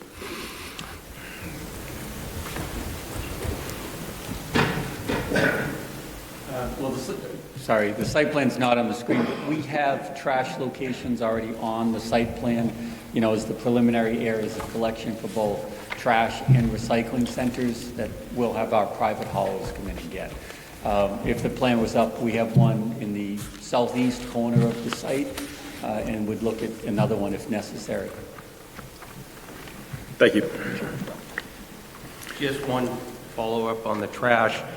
We also look to typically do a trash valet service. And what the trash valet service is it's an option for the tenants in which on certain, if they opt into the program, a private contractor working for us comes around and literally picks up the trash at your door. And they'll have different bags. One will be blue, one will be yellow, and they put it in the recycling bin for you. And it's actually a very, very cost-effective amenity that people really embrace. Any other presentation you'd like to make this evening regarding the project? Excuse me? Any additional presentation you'd like to make regarding the issues we asked you this evening? Peer review, I guess, is next on your list. Well, we're going to have some public comment, but yes, we'll get back to peer review when we get into open meeting. Great, thank you. Public, sorry, Noreen. Hi, sorry, one last question for you. Where you are citing all the buildings as proposed now, and you're talking about the parking garages being potentially as close as 10 feet from the lot line, I'm guessing with this arrangement, you would be looking to essentially clear cut that entire 15-acre parcel. I believe Phil already addressed, we don't have any garages closer than 12 feet. Right, but in order to install those, would you not be essentially clear cutting to the lot line? Not to the lot line, no. How far would you be from the lot line? Well, if we're set back from the lot line 12 feet, our goal would be to keep as much of the natural buffer as we can. So, to be clear, we don't have the exact dimension. You know, we develop that as we move forward in the production of the drawings. But I think what Mr. Calhoun was about to say, the backs of our garages are 12 feet. We obviously need a little bit of room to install those garages. We would try to be as respectful to maintaining that 10-foot setback that the town would otherwise require, but we still reserve the right to confirm that exact dimension. Right, but I think the question I was looking for the answer for was not the distance from the lot line, but rather whether all the vegetation that's currently there, all the existing trees are all going to be removed from that full section of the property. Right, so what I would say is we are not looking to clear cut from property line to property line. The goal would be to keep as much of the existing vegetation as we could, most notably around the perimeter, which is where the garages have the most impact. Right, but if your garage is 10 to 12 feet from a lot line, and you obviously have to clear to construct it and maintain around it, you're going to lose most of the vegetation up to the lot line. No. We have a 10-foot area that we intend to respect, so we'll try to construct inboard of that 10-foot line, and we'll try to preserve as much of the natural buffer as it exists. You got a 2-foot wide excavator?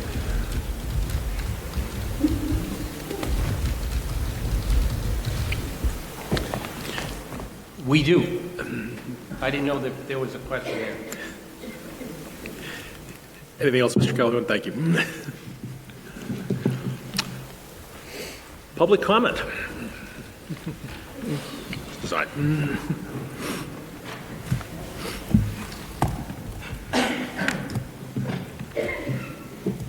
Tommy Zine, 36 Captain Bonenberger Lane.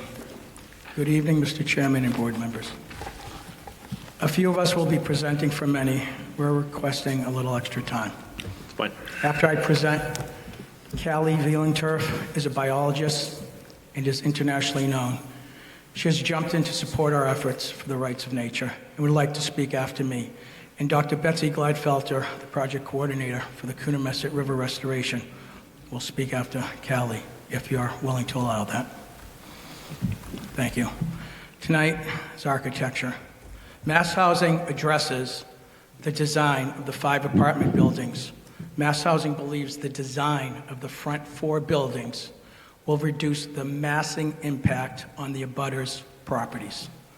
The design of these buildings may reduce some of the impact, but the facts remain the same. The size, scope, and distance of 4 stories impact all 93 abutters and adjacent homes. Design and architecture can't fix this problem. Only distance can. The 5th building has an I-shaped design and is located at the rear of the 30-acre parcel. Mass Housing understands this 5th apartment building has massing impact problems. Instead of having Sachs and Partners eliminate, move, or change the building design, Mass Housing cites that this location is at, in quotes, the rear of the site where the fewest residential abutters are located. And they only offered vegetation as a solution. My answer to that is vegetation won't handle the site, smell, noise, health, and safety issues. Saxon Partners should never have been issued a project eligibility letter based on this. Thank you. Mr. Calhoun said he talked to some of the Falmouth residents, and they didn't want these 4-story buildings seen from Sandwich Road. That's why Saxon Partners decided to move them as far back as possible to the rear of the property. If that's true and their true intentions, then this project should be reduced and moved adjacent to the gravel pit where it belongs to protect the 93 abutters and adjacent homes. I want to talk briefly about density. We already know this. 300 1, 2, and 3 bedroom apartments on 15 acres of land have an average density of 50 people per acre. The density in the town of Falmouth is 1.15 people per acre. Boston has a density of 21 people per acre, and New York City has a density of 42 people per acre. Mass Housing calculated a density of almost 20 units per acre, and their findings support our numbers of 50 people per acre. Mass Housing believes this density is acceptable given the housing type. So, if 50 people per acre are put in the middle of 4 rural neighborhoods, creating a small city within a city, miles from amenities, if this is acceptable, then what does Mass Housing and 40B consider unacceptable? The 40B affordable housing law has run its course. Developers have been allowed to disregard community and environmental impacts. 40B is no longer affordable when you look at the numbers. I'm asking every politician to re-examine this law. Don't make it go away, but change it, because we need positive change. I'm going to end with what I said on November 30th. Affordable housing was never created to hurt one group to help another. Thank you.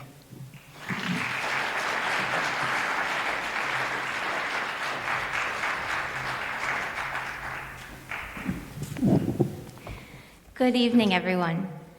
My name is Callie Wielenturf, and I am a marine biologist, Massachusetts resident, PhD student, National Geographic explorer, United Nations Development Program ocean innovator, and a scientist with the United Nations Harmony with Nature Network. Respectfully, Mr. Chairman, I would like to request extra time as I'm speaking for several members of the community. Fine, ma'am, thank you. Thank you for your time tonight. Article 97 of the Massachusetts Constitution establishes the human right to a clean environment, including its natural, scenic, historical, and aesthetic qualities for the citizens of the Commonwealth. The proposed development project would likely violate the Falmouth community's right to a healthy environment. As of April 2023, Mass DEP's new wastewater regulation shows that Saxon Partners project falls within a natural resource area watershed that the DEP deems as a, quote, nitrogen-sensitive area. This area includes the Coonamasset River, Great Pond, and Green Pond. The town is under a mandate already from the state to reduce nitrogen input into the rivers and bays. At a minimum, an environmental impact study needs to be conducted, including an evaluation of nitrogen loading into neighboring watersheds. There are several special concern and vulnerable species that inhabit this ecosystem, and I would like to highlight that construction could not ethically move forward without a comprehensive evaluation of potential threats to habitats and species already protected under Massachusetts state and federal statutes.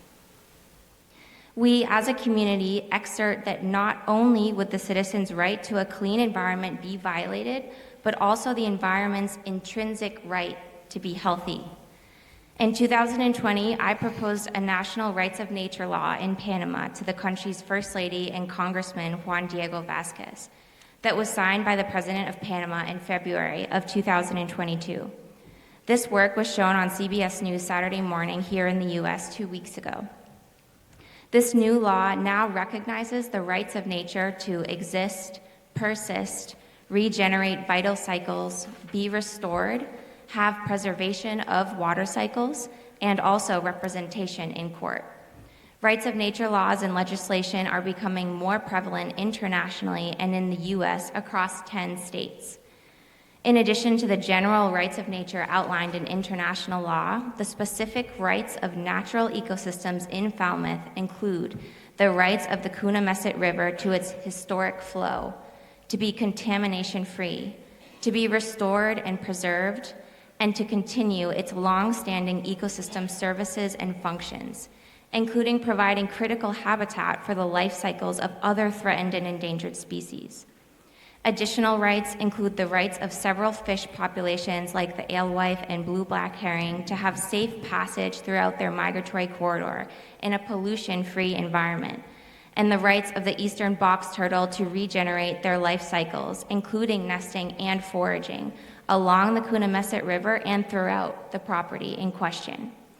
There are several ecocentric principles that can be applied here, including in dubio pro natura, or when in doubt, side with nature, the higher interest of nature, which was recently invoked by the Constitutional Court of Panama, the prevention, precautionary, and restoration principles.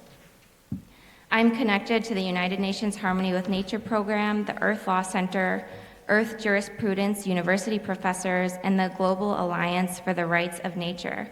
I would like to stress tonight that there are several pro bono environmental lawyers, both nationally and internationally renowned, that are ready to take action to support our defense of the rights of nature here in Falmouth. Thank you kindly for your time.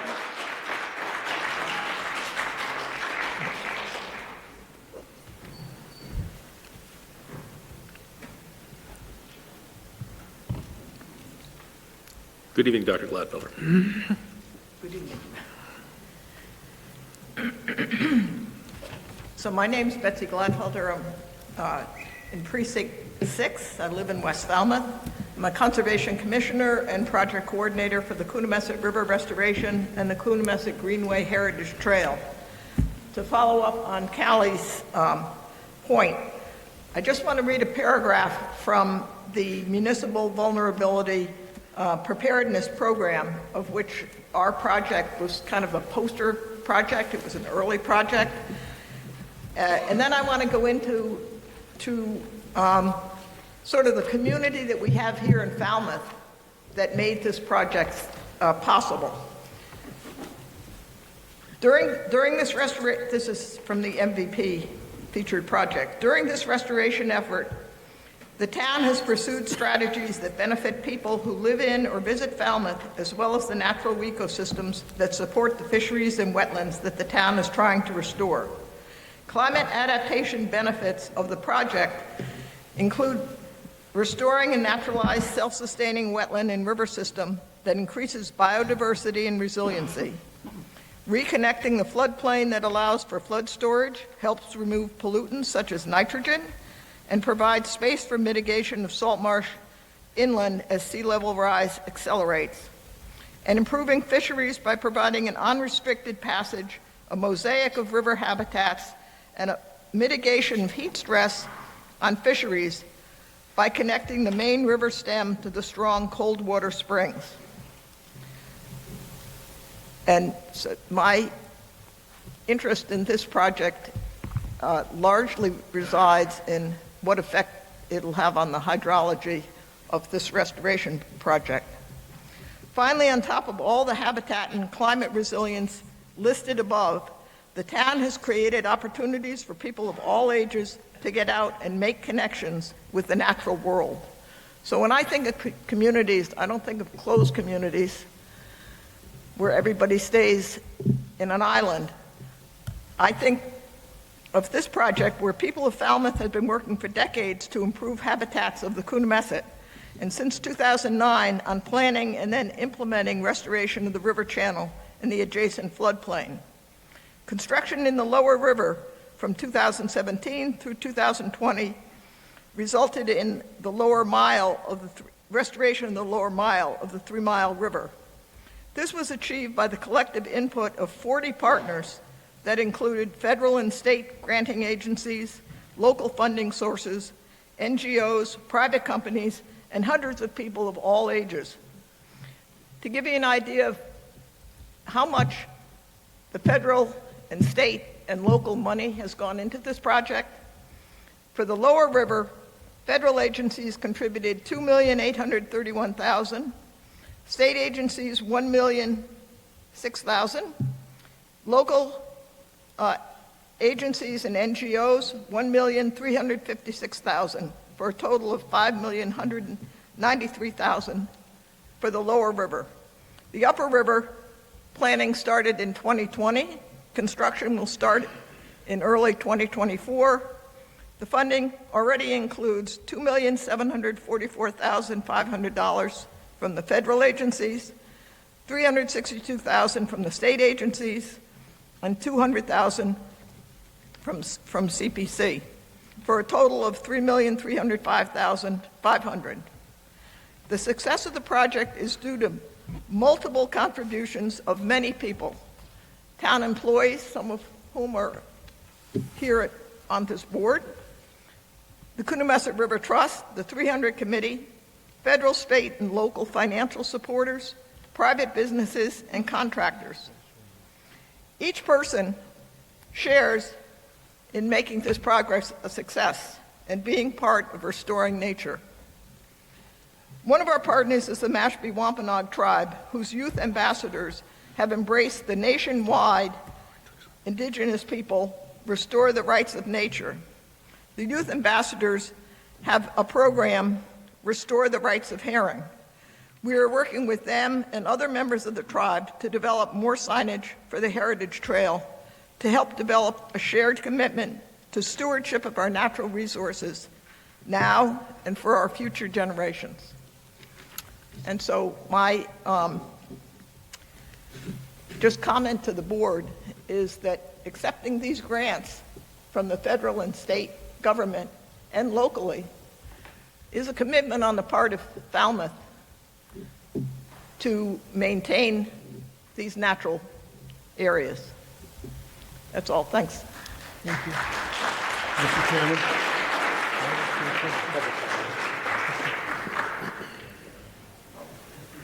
This is public comment, it's not questions, but thank you, Doctor. We can ask questions I apologize. Who has a question? afterwards. I had some questions for you. I have afterwards. We've got to get through this first.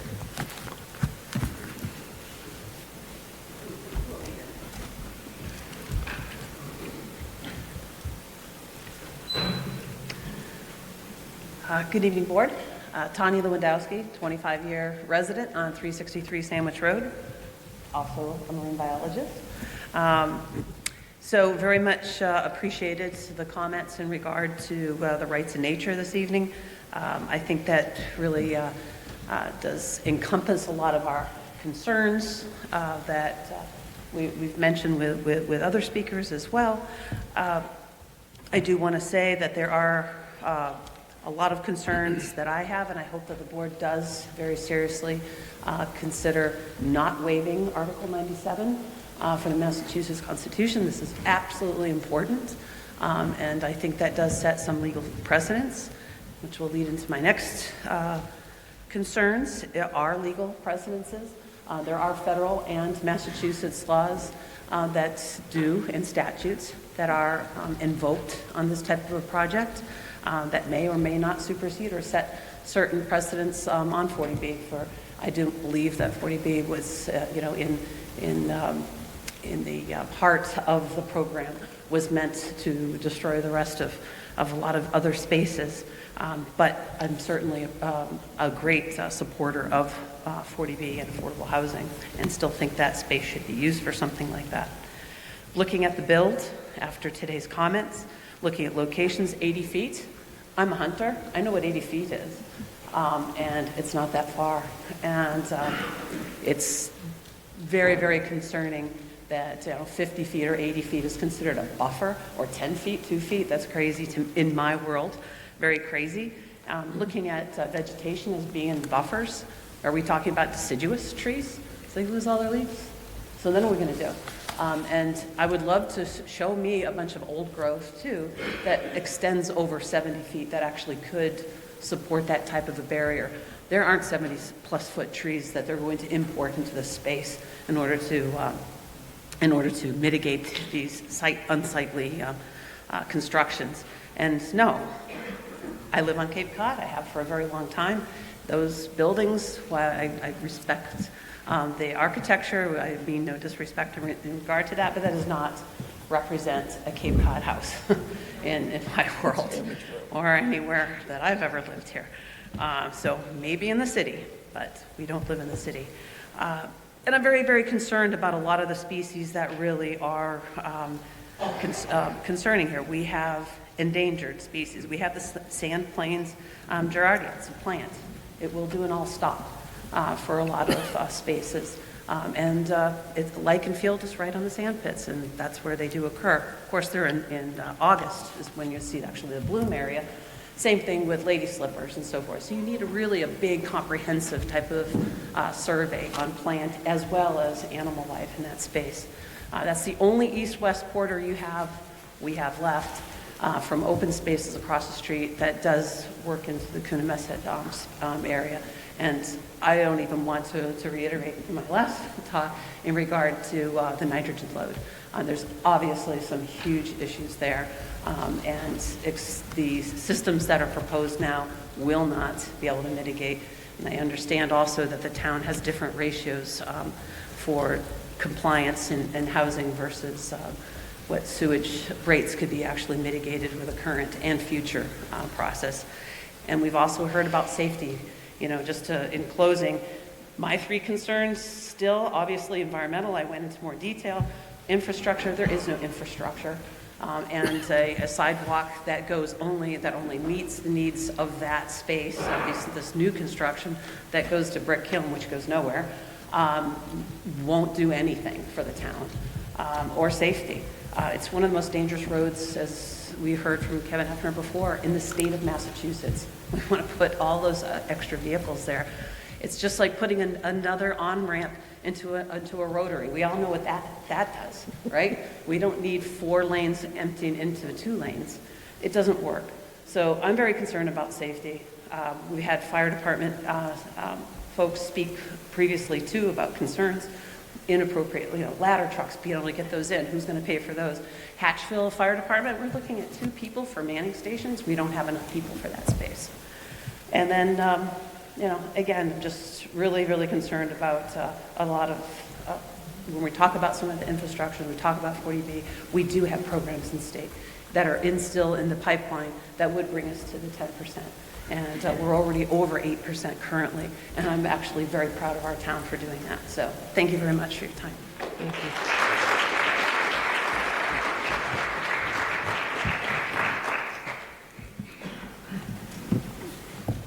Mr. Brown, good evening. Good evening. I'm Doug Brown. I'm a member of the Falmouth Select Board. I live at 199 Old Main Road, North Falmouth, with my wife. My wife does own a piece of property on Green Acre Road, which is near this development, not a direct abutter, but in the area. Just want to share some comments regarding this project. So Falmouth has done a lot of good work regarding affordable housing.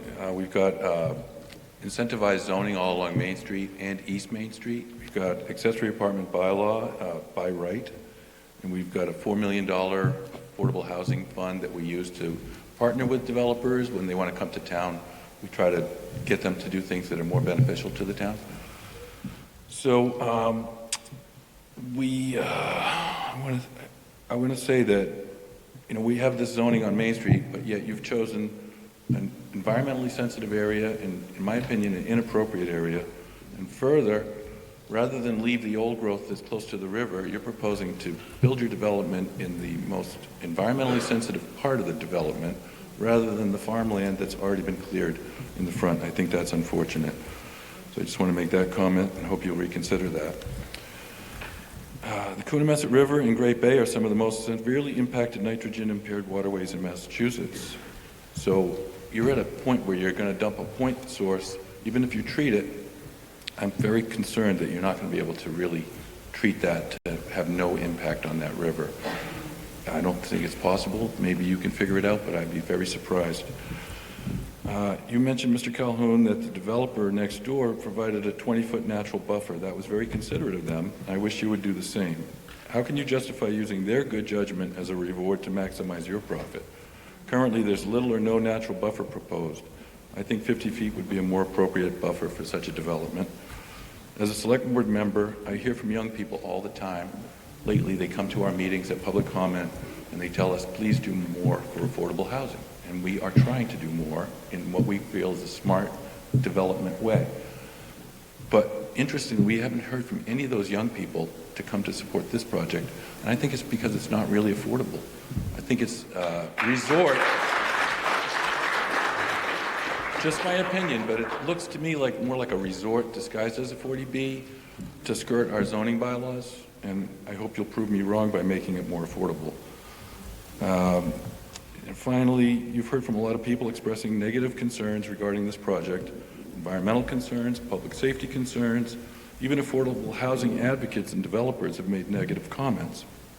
So I'm going to ask you now, reconsider your business model, file a local initiative program application, partner with the select board, and build this project in a way that it's acceptable to the neighbors and build the affordable housing that we need and make it truly affordable, what 40B was made to be, not on the edge of 40B where you're just getting away with what you need to do to make the most money. So please reconsider. Select board's waiting for you. Love to talk to you about it.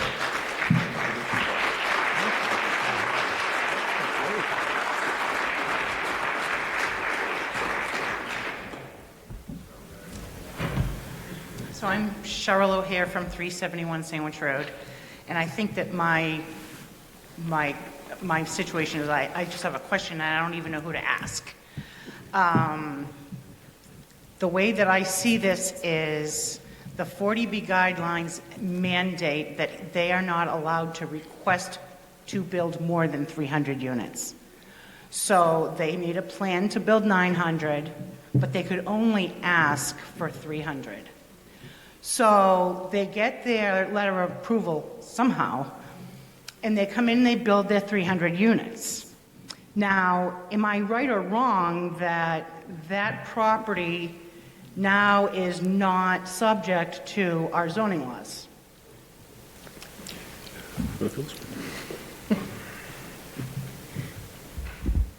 So, Mr. Chairman, through you, when you talk about Chapter 40B, it is not a complete waiver of all zoning requirements. What it is, it allows an applicant to request specific waivers of zoning requirements that would otherwise make it unable to build the project as it has proposed. So your zoning is still applicable, but it is waivable. Right. So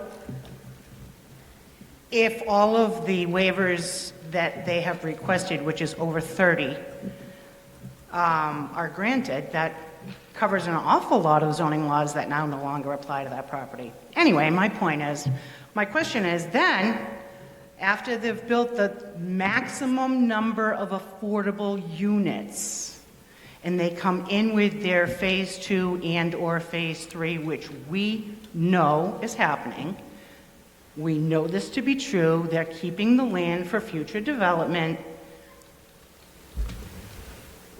it's not going to be 40B. It's going to be market rate. Because A, they've already hit the maximum of 300, and B, we've already met our minimum for safe harbor, if that's what it's called, when that's completed. So now we have 900 units, only 75 of which are affordably priced. Am I wrong? So, if I can clarify, they are asking for waivers with regards to the project as proposed, which is on a specific newly created lot. They would not be allowed to waive zoning on the rest of the acreage that's not part of this development under Chapter 40B, unless they came in and filed a new application for those other lots. In the large project exception, is based on a per project. So that's when you're talking about the 300 units, that's based upon per project. So if they came in with another application that was for a different project, that particular regulation may not be applicable. Ultimately, it's a question for the subsidizing agency of whether they consider it to be an extension of the original application or a modification of the original application or a new application. But theoretically, they could file a new application for up to another 300 units, presuming the town is not over its 10% affordable housing minimum. Which I think by then it will be. But is this not one project consisting of 3 phases? Because this is what we were told, phases. Well, one project. That, 3 again, that would be phases. ultimately a question that would need to be decided at a later date. If they did come back and file a new application, I'm sure the town may take the position that it's really just a continuation of the original project and that the large project safe harbor would be applicable. Ultimately, the Executive Office of Housing and Livable Communities would be the entity that makes the initial determination as to whether or not that safe harbor would be applicable. And then there was the potential for an interlocutory appeal to the Housing Appeals Committee. Okay, so I'm just going to ask the local folks at our Zoning Board of Appeals to make sure that the 600 and 900 are considered a completely, distinctly different project as part of a stipulation, if you have to build the first 300, because the 600 and 900 will not be 40B, because we will have reached safe harbor by then. That means they're all going to be market rate. So, again, they would not be able to do another 600 market rate units. The exemptions that they get under this particular application would not be applicable to the other property unless they come in and do 40B applications on those properties. But that has to be built into the language, that this project is not one project with 3 phases. It is one project with 1 phase, the end. I think that the board certainly can consider including, I think that you know what I'm saying. Yeah, well, if he sells it, that all goes out the window. Well, no. So the board issues a decision, contains conditions, and this is, again, presuming the board will be inclined to issue a decision approving this development. If it does, it could include a condition that states its position that any additional development on the other 2 parcels under Chapter 40B would be essentially a continuation of this existing development and therefore blocked by the large project safe harbor. That, again, could be the subject of appeal. But the developer cannot add additional property that's not currently part of this application and do another 600 market rate units under Chapter 40B, because now he's below the 25%. The language is the language. Under 40B, you are correct. Well, and under your existing zoning, he would not be allowed to do it either. So there'd be no mechanism unless the town, But he has clearly for some said, reason, they have clearly changed said its from the zoning. start that this is a 900-unit, 3-phase project consisting of 300 units per phase. It has been clearly outlined, and even tonight, it was said that that land to the west is being saved for future development. I just want to express that I'm highly concerned, as Mark Finneran is, and I want you to make sure that there's safeguards put in place for it. That's all. Thank you.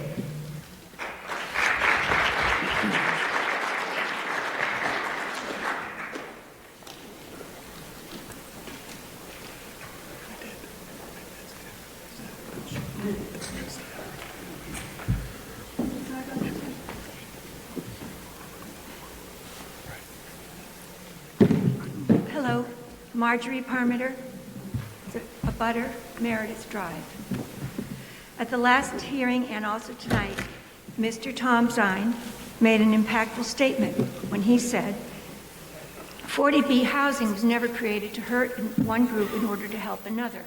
And I agree, but it's not just one group who will be hurt to help another. In my mind, there are multiple groups and at multiple levels. I can think of at least 4 groups: property line abutters, surrounding local neighborhoods, town of Falmouth and its local Cape Cod charm that attracts visitors, the natural ecosystem that exists on the parcel.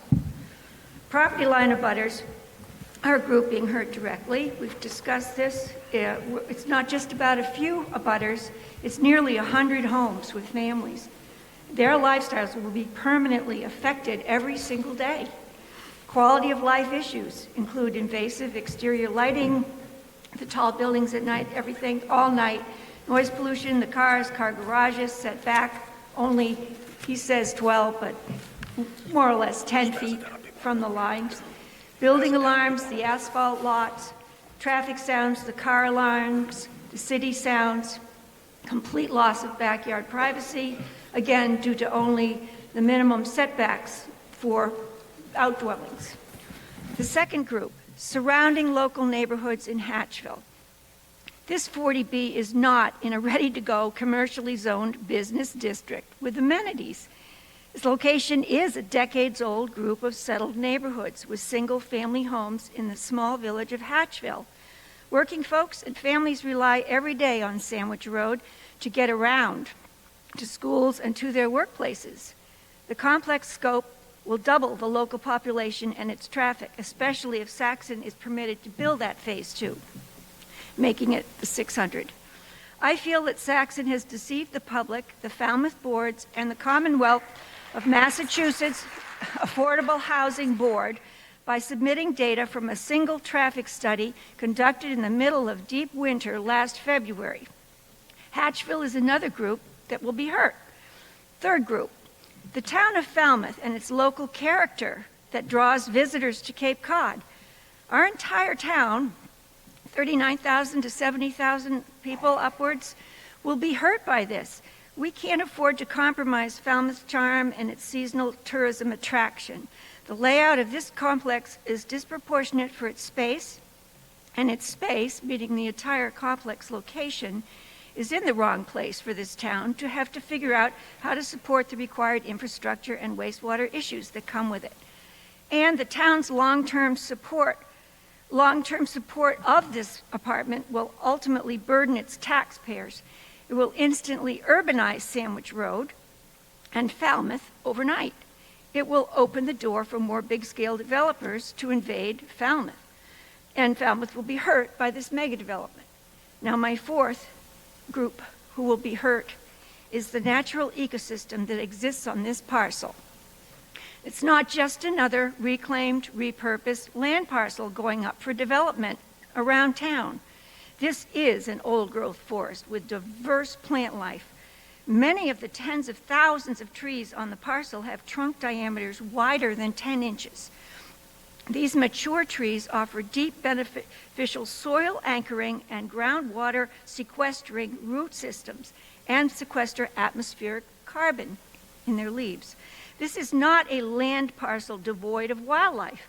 Despite what Mr. Calhoun had stated publicly, this property is teeming with diverse species of living and breathing, hunting and foraging, breeding and nesting wildlife.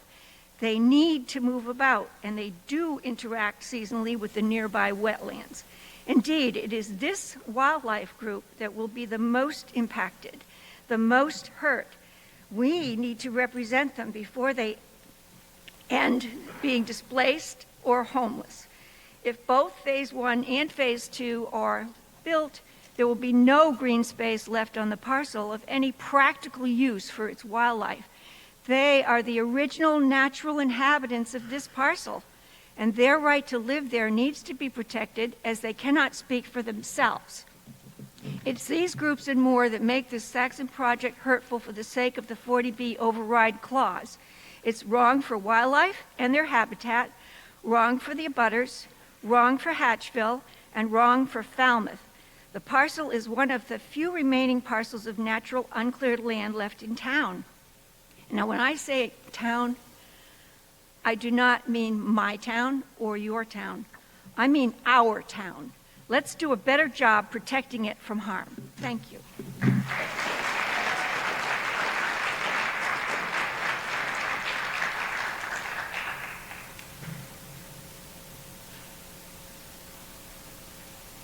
Mr. Chairman, members of the board, my name's Scott Zielinski.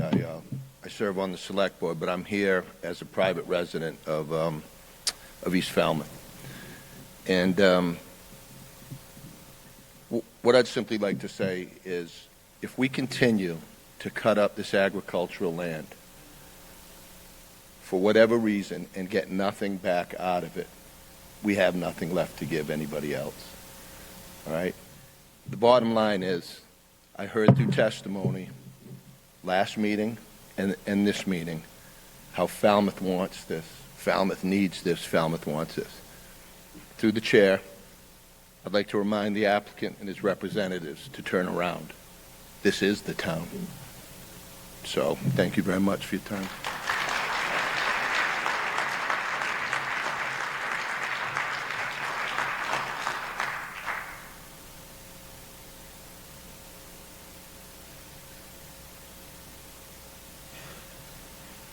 I am Terry Navickas. I live on Old Barnstable Road. I own Brick Kiln Farm, right across from the dog park. We purchased that land to farm it organically, be good stewards of the land. I drive Sandwich Road 2 to 4 times a day to get to my work, and it is a treacherous road. And I think adding 500 cars to that small section of road is just adding so much more danger to that area, and I don't see it as something that's going to benefit us. It's not near any amenities. The sidewalk is going to do nothing.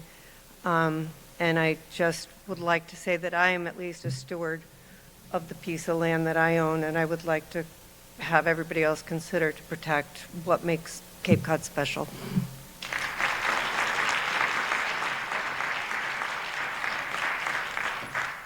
I think the lady that was up in front was first, ma'am. Do you mind just having a seat? Thank you. You're on deck.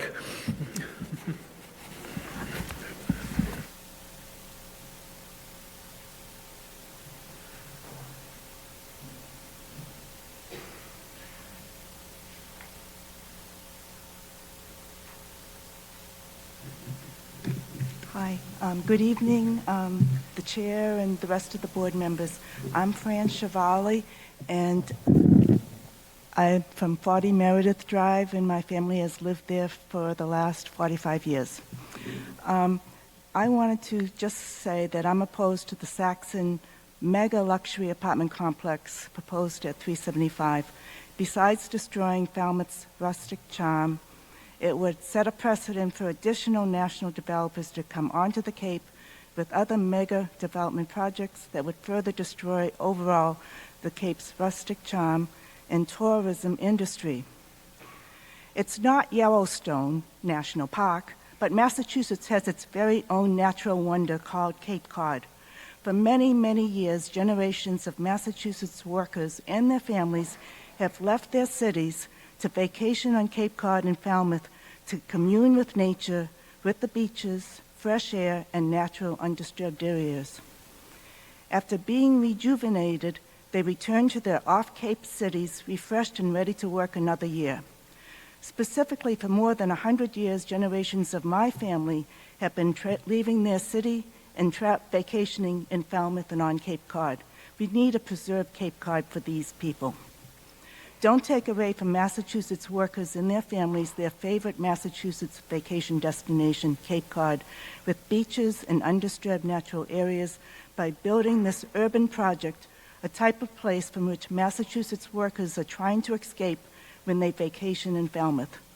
What makes creating this city-sized development in a quiet neighborhood of modest single-family homes and farms of year-round workers in Falmouth even more disturbing is that it's being planned on natural undisturbed land rather than on reclaimed property. This land needs to be conserved to preserve Cape Cod's rustic charms so that future generations of off-Cape city workers will be able to and will want to leave their cities to vacation on Cape Cod and Falmouth to commune with nature, with the beaches, fresh air, and natural undisturbed land as earlier generations have done. Cape Cod, including Falmouth, needs to be preserved and protected as the special natural wonder that it is. Thank you.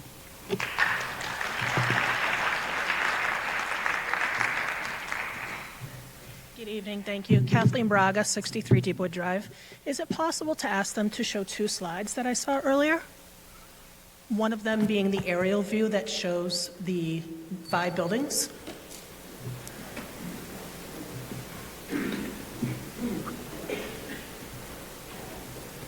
I don't see anything. Is it coming up?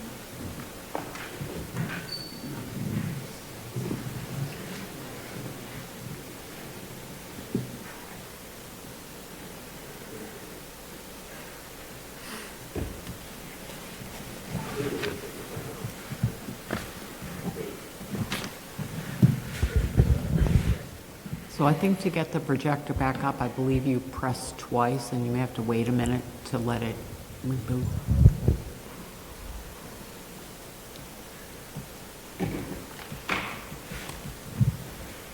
Ma'am? Okay. If you want to look at this chart, Yes. maybe you Thank you, could I appreciate that. expedite.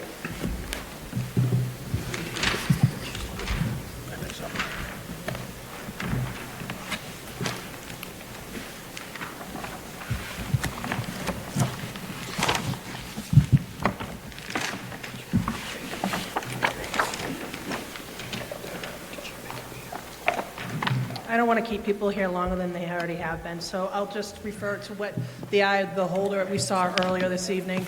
Mr. Finneran spoke of it. It was the buildings, and then you see the large open lot. Could you show that picture with the large open lot? Please? Thank you.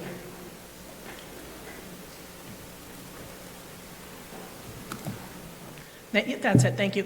I'm not a landscape architect or landscaper. In fact, I kill everything unless it's in a pot.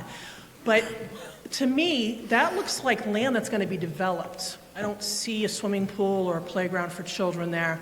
I asked Mr. Calhoun that direct question earlier this evening as he approached me. He didn't give me a direct answer. One of the things I wanted to ask you, Mr. Calhoun, and I'd like for you to answer this question. When you say a 1-bedroom and 2-bedroom and 3-bedroom would be affordable, could you tell me what that rent rate would be for my family if we moved into your development for a 1-bedroom, 2-bedroom, and 3-bedroom per month? So you're not going to answer it. So we really don't know if it is an affordable housing situation. Sorry, I'm a cop. Point of order, Mr. Chairman. Jim Freeman, attorney for the applicant. We are not here to be cross-examined by speakers. The information is in the application. The affordable units are regulated by the state and will be controlled by the project regulatory authority under the program. Market units will be affordable with the market clears. That's the answer. We're not evading or reporting anything, and I do not have to respond to that. So, Thank you.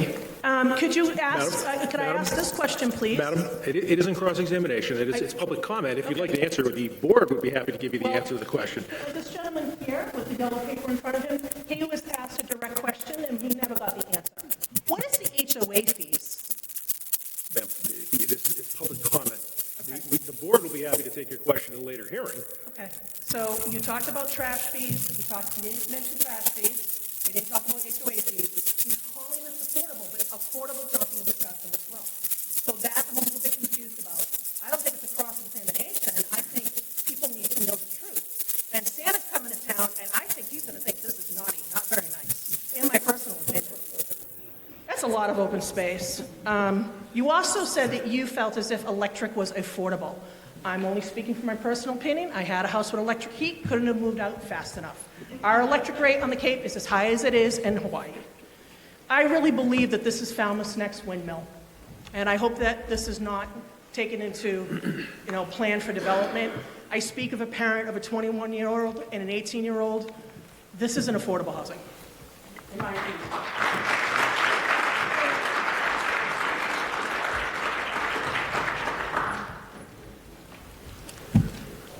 Mr. Chairman, I am Ted Tate, and Meredith Drive. I am not a biologist. Last biology class I had was in high school. However, I had a mother who was a first grade teacher who taught me to count to 12.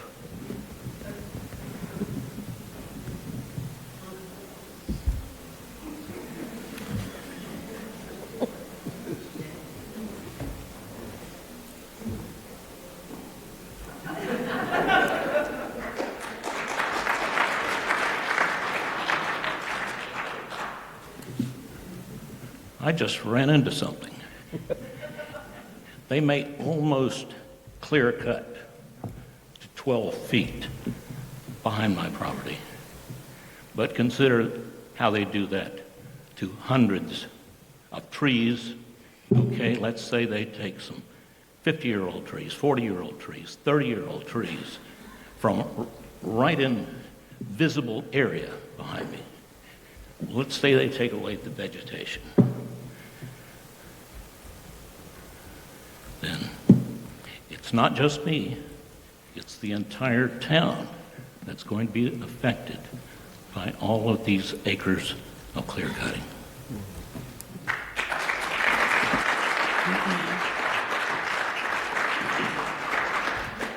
Hi, my name is Bill Scully. I live at 45 Green Acres Road. I lived in a 300-unit apartment complex. Looking at it about, and I can see why they glazed over with the trash. You're looking at over a dozen overflowing, stinking dumpsters every week, where the only animal that's going to thrive are rats. That's it. That's straight up bottom line.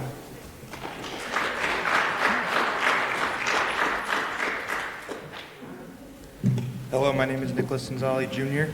I live at 3 Meredith Drive North. I'm a 19-year-old Eagle Scout who would like to stay on Cape Cod when I'm older. Earlier tonight, it was stated that at some point there was 3-story buildings in plan, with a 4th story being the attic. From what I see, these are 5-story buildings if you count the attic as well. I would also like to thank the committee for the site and shadow study being requested.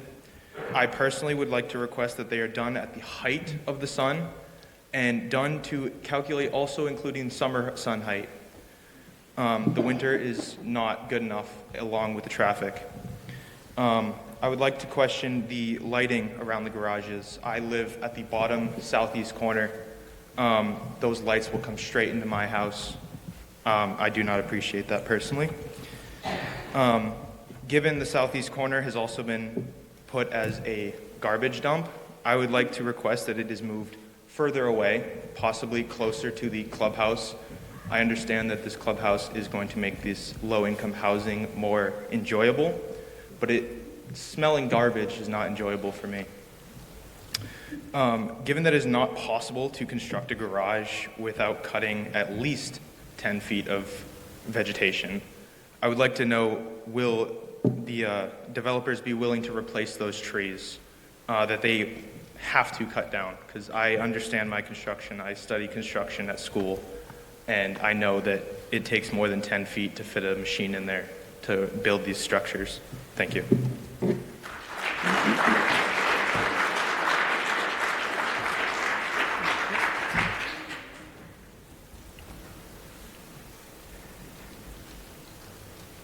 Hi, my name's Steve Good, Cape Cod Circle. We bought a house from our family in 2006, and we have open space all around our house. And I was told I could never build on this open space, but then I was told if I started an LLC, I could put a 40B development on and build 3 houses on this property. I don't want to build. I bought it so a developer couldn't come in and do this. So far, I've owned the property for 3 or 4 years, and I've been approached by 3 developers already that want to buy the property from me. I have 5 acres of land around my house. Will they let me build a 4-story house so I can get income and charge market rate or low income? No. They're telling me I can't build nothing on my property. It's my property. Why do these people get to come in to our town and build these? This is a project. This is or a resort, whatever it is. But I like the coyotes coming through my yard. I had 10 come through one day while I was sitting on the front porch. I have turkeys, deer that run through my yard. I just like to have open space, and I don't believe that these people are doing the right thing for a town. And they kept talking about the market calls for it. Well, that's the market. And I don't hear anybody calling for any of this. So I don't know what they call as the market, but I believe we, the people, are the market, and we don't want this. Thank you. Thank you.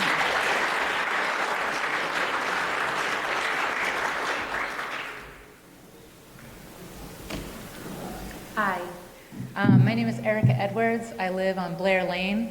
It's kind of across from Chappie Grill, so it's up the hill. So when we're talking about what are you going to see, my first floor deck is probably 200 feet from the road. I went to Google Maps and I looked at the scale. I Gladys Kravitz the heck out of my neighborhood. I have an acre of deciduous trees and I see what everybody's doing over 400 feet away while I do dishes, while I sit on my deck. Then I have a second floor that I could go to, and then I can really see what everybody's doing. Thank God it's their front yards, but you're gonna see everybody's backyard. You're gonna see what everybody's doing. You're gonna watch kids playing back there. You're gonna watch families barbecuing, and that's gonna be creepy as all hell for everybody that lives anywhere around this development, which is horrendous. Also, in regards to that awesome development in Dartmouth, Lebanon News, Valley News, if you want to look at their local news and how they feel about their development, not too kindly. Engineers and experts hired by another complex call the Saxon Partners proposal monstrous, worried it will negatively impact surrounding wetlands and wildlife. I've never seen a project jam through the planning process like this. Makes me wonder what's going on. This is an incredibly overbuilt proposal. I've worked on a ton of projects. Meanwhile, landscape architects say the proposed development appears to be shoehorned into a lot, and wildlife experts worry it will impact wetlands. So they're not kindly looked upon in other areas. So I feel that we should learn from what other people are going through and not let this go any further.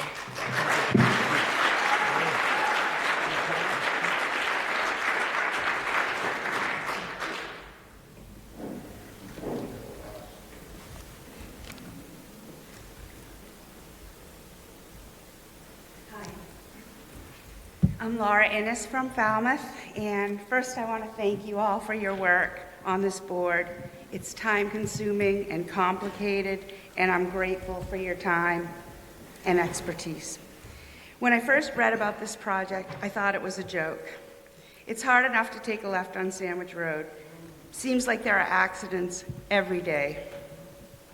Many were shocked at the size of the new senior housing building downtown. For perspective on this project, picture 5 buildings that size with 17 smaller buildings surrounding them. That's big.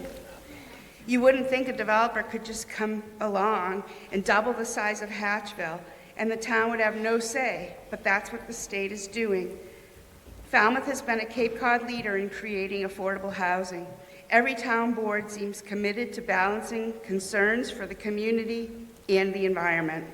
This project threatens the well-being of Falmouth's environment, safety, and infrastructure. It is an environmental justice zone, and moving forward will open the town up to a number of lawsuits. The international attention this project is attracting shines a light on all that is great about Falmouth. After many years living in the city, I'm glad to be home and hope we can stop this from becoming a city. I love this town.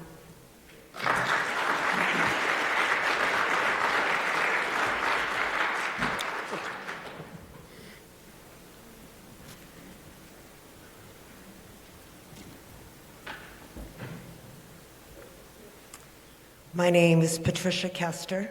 My husband and I abut I'm not sure if it's the south end or whatever there, but I heard you say that you have quality work.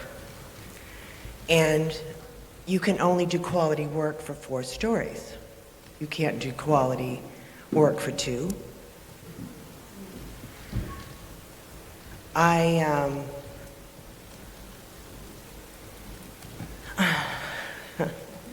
I wish you well. God bless.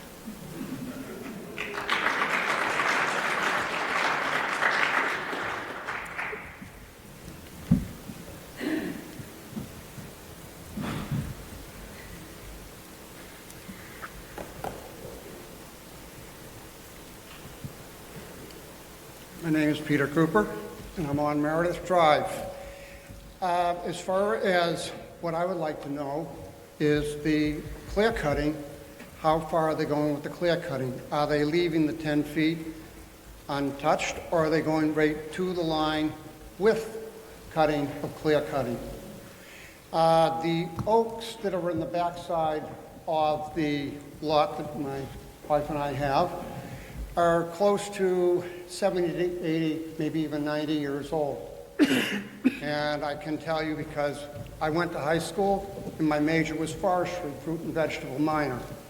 So therefore, you're taking down trees that are going to be old, and they may not look like they're old ones, but they are. And if they are going to do the clear cutting, sir, at that time, maybe perhaps they should put the balloons up after they've done their clear cuttings so that we're able to see them. Because if you do it while the trees are at 80 feet high now, the 70 feet high, fully matured, you're not going to see the balloon. But once the trees are down, you will see your balloons. Thank you very much.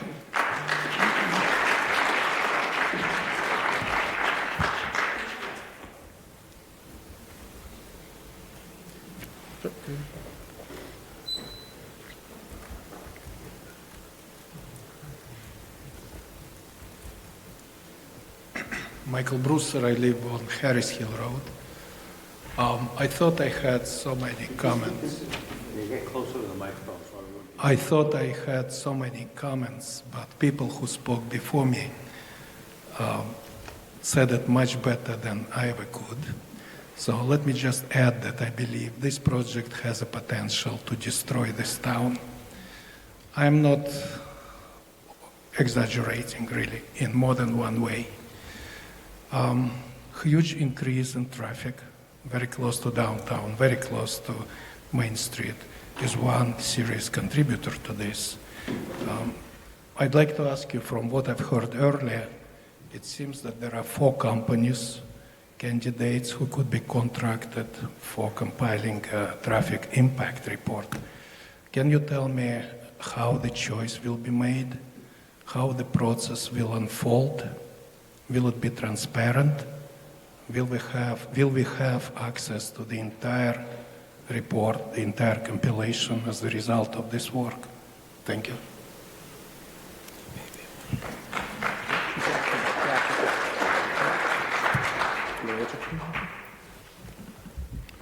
Mr. Chairman, any reports that the peer review consultants make will be public records.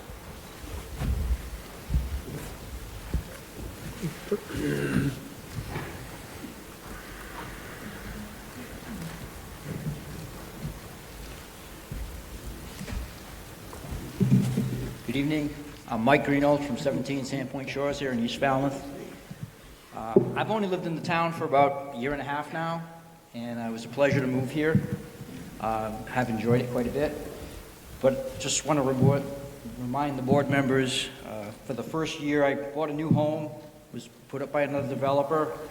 For the first 13 months I lived on top of a dirt pile because the town didn't have enough water, and I couldn't put in a lawn, and if I did, I couldn't water the grass.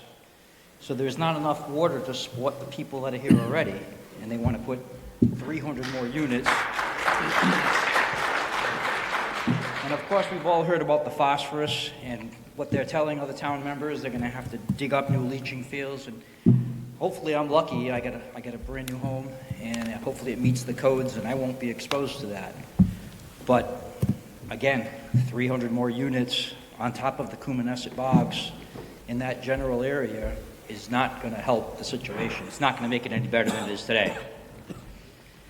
As far as the traffic, I drive up and down Sandwich Road quite a bit.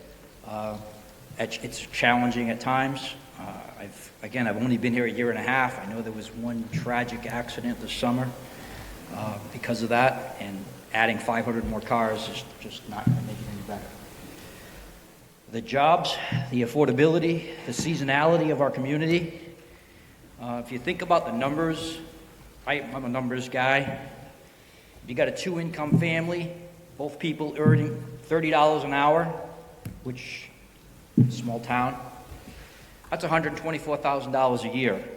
That's $10,000 a month. $4,000 a month for their apartment is 38% of their gross income. So the affordability of these houses doesn't really seem to be there. I moved here to the town of Falmouth, and I do like it. I like the open space, and I'd like it to remain a town. I do not want to live in the city of Falmouth. Thank you.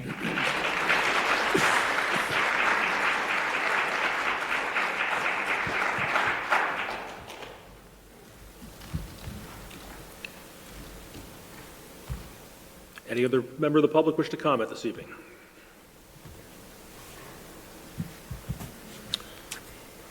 Noreen, do we want to talk about dates, or do we want to go into open meeting? Council. We do need to discuss and have you hopefully retain your Nope, under number 3, under open meeting agendas.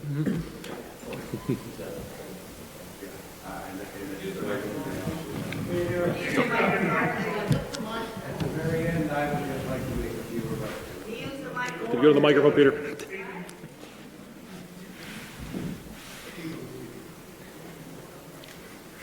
Thank you, Council. Peter Freeman from Freeman Law Group, representing the applicant. I just want to make sure that at the end, before the hearing is closed tonight, that I will have an opportunity just to make a few housekeeping kind of procedural remarks. Thank you. What? We're not closing. No. You just said that. No, we're not closing.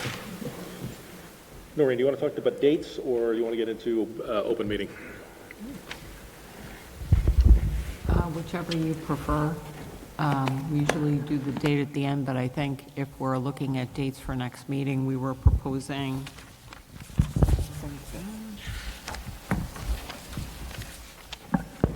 January 25th.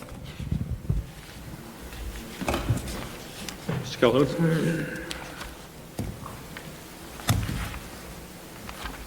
We'd like to respectfully request that it be January 18th or the week after the 25th.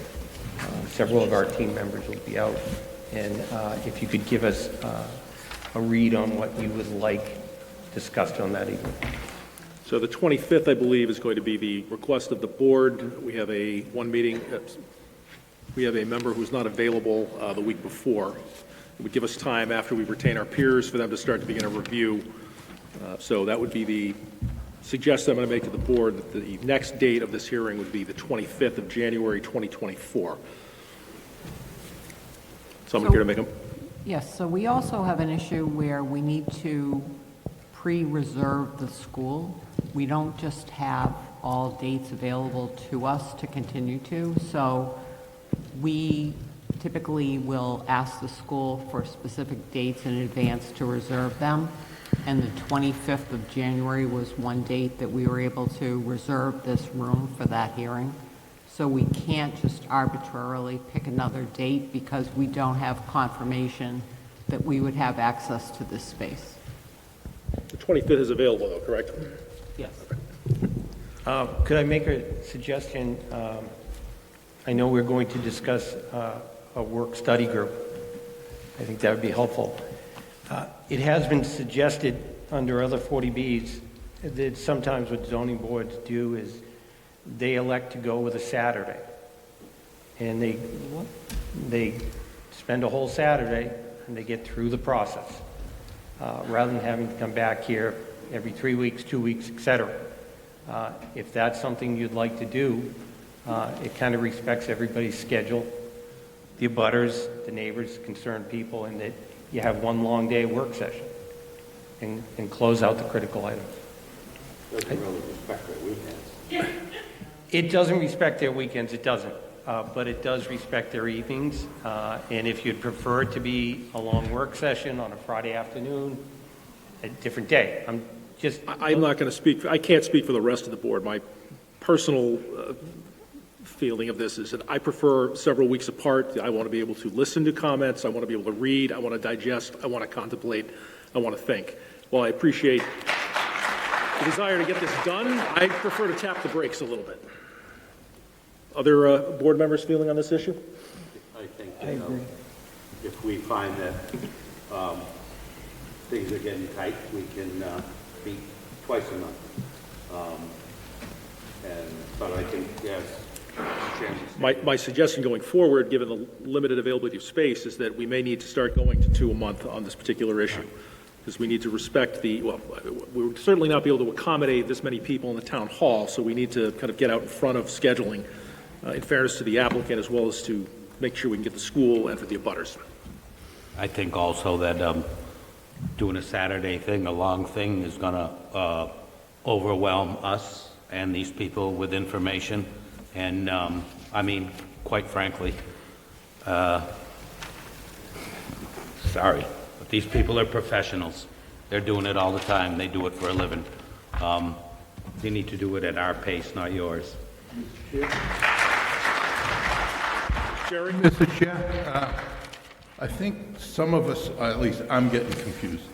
A work session, I hate to use the term. We can discuss but I think workstation. It's a private session. It's not necessary. I think the public can listen, but I'm not sure in a work session they are participating. We'll get into that issue in a second. We're talking about dates part of tonight, it- right Hey, now. Mr. Chairman, part of it is, do we do a work session on a Saturday, not 8 hours, maybe 2 or 3 hours, so we can move along our public meetings? That was my point. No, it's just a procedural, okay, I'll delay. Thank you. Do we want to propose a second date, just so that we have?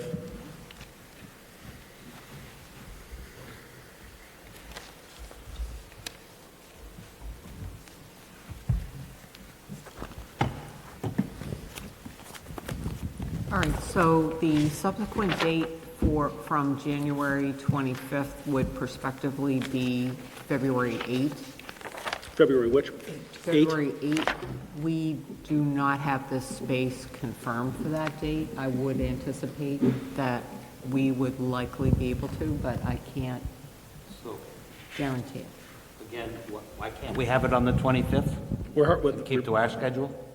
No, I'm proposing that the next meeting of this hearing be on the 25th. I just want to go out one additional date for a variety of reasons. One, I want to make sure this process keeps moving. Two, there could be snow and a cancellation. I want a date certain announced for hearing number 2. Do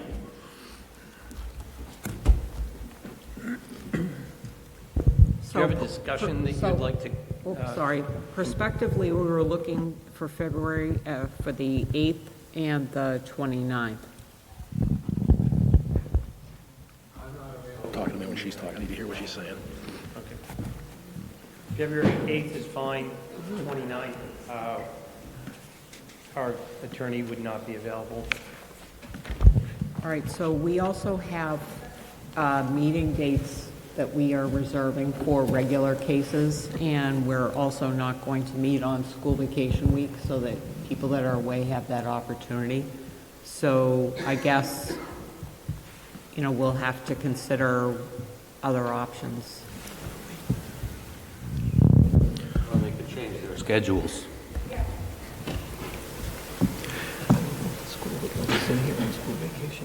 I think at this point that there's possibly one other moving piece of this. I'm going to make a motion that, we're not closing after this, that the next hearing on this project be January 25th, 2024, 6 p.m. here at the school. Is there a second? Second that.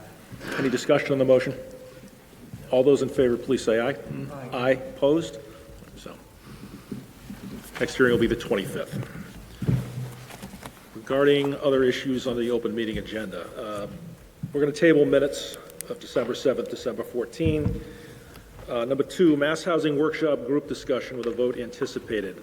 Mr. Petrucci, this was your request to be put on the agenda regarding working groups. I think it might be beneficial if our liaison explain what a working group is on a 40B project. Certainly. So, Mr. Chairman, in a Chapter 40B development, and really in any application that is in front of the board, you do have the option of holding work sessions. I think it was already mentioned earlier that those sessions are open to the public. They would have to be posted. My recommendation is always that the board have not more than one member participate in that work session, and the reason for that is you're going to be bound by the open meeting law requirements. If you have more than a quorum, of the board, then it's going to be an open meeting, and you're going to have to follow all of the open meeting law requirements. 2 members would not constitute a quorum, but then you run into the potential that if one of those 2 members has a discussion with another member, there's serial deliberation, and you could back into an open meeting law violation. So I generally like to have the extra room to just have 1 member present.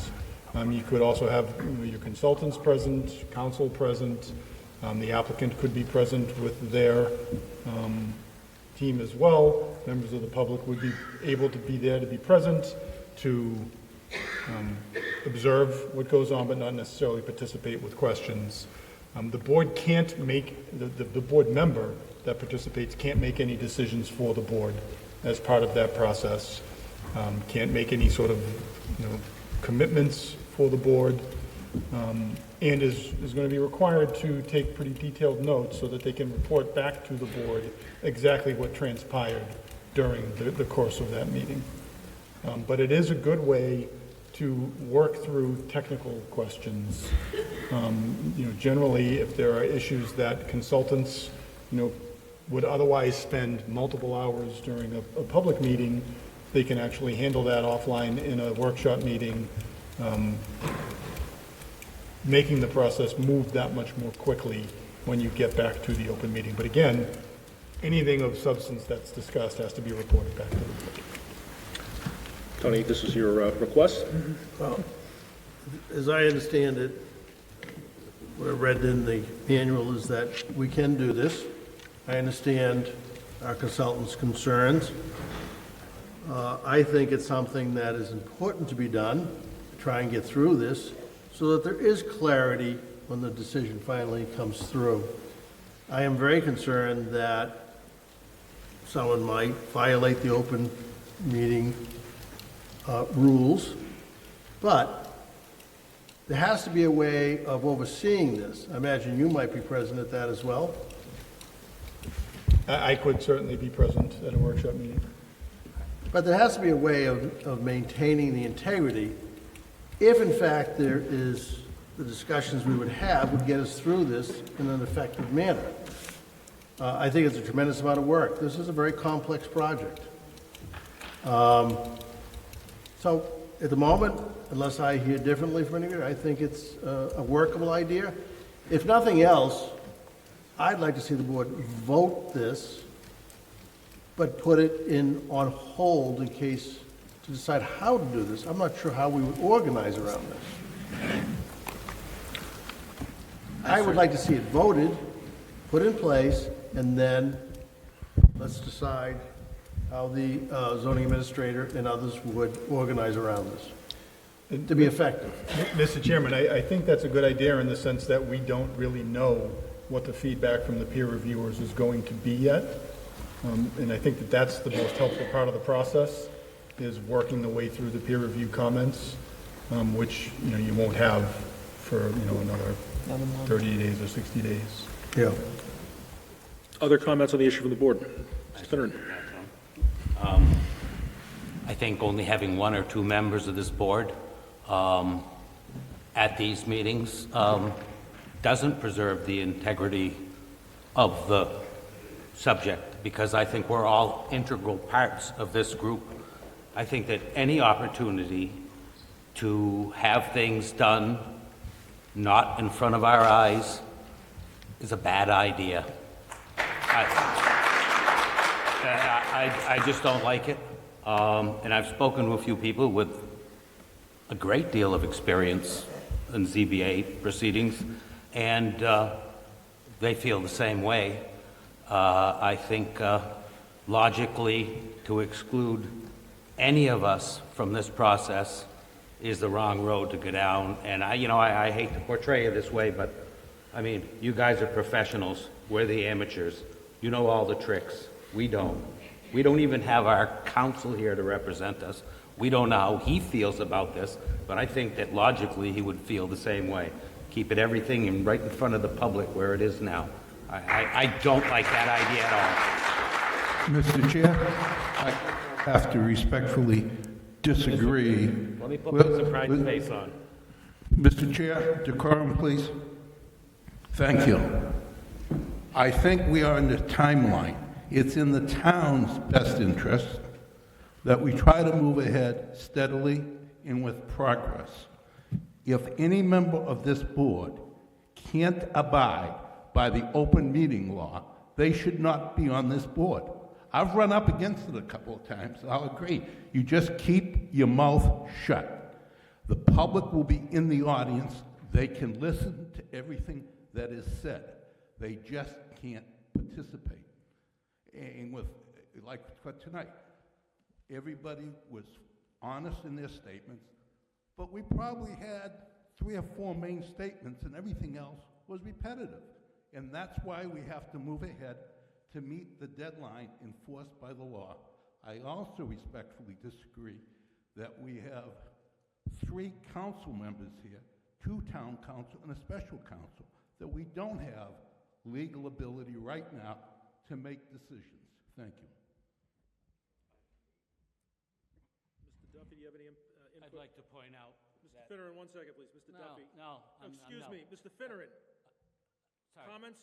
You have to be recognized by the chair under the open meeting law, sir. You've not been recognized. The question was directed to Mr. Duffy if he has input. And then I'll be happy to give you the floor again. I didn't direct it to Mr. Duffy. I was directing it to you or the 2 other councils. You're not recognized either, Jerry. I'm asking Mr. Duffy if he wants to comment on the working group proposal. I apologize.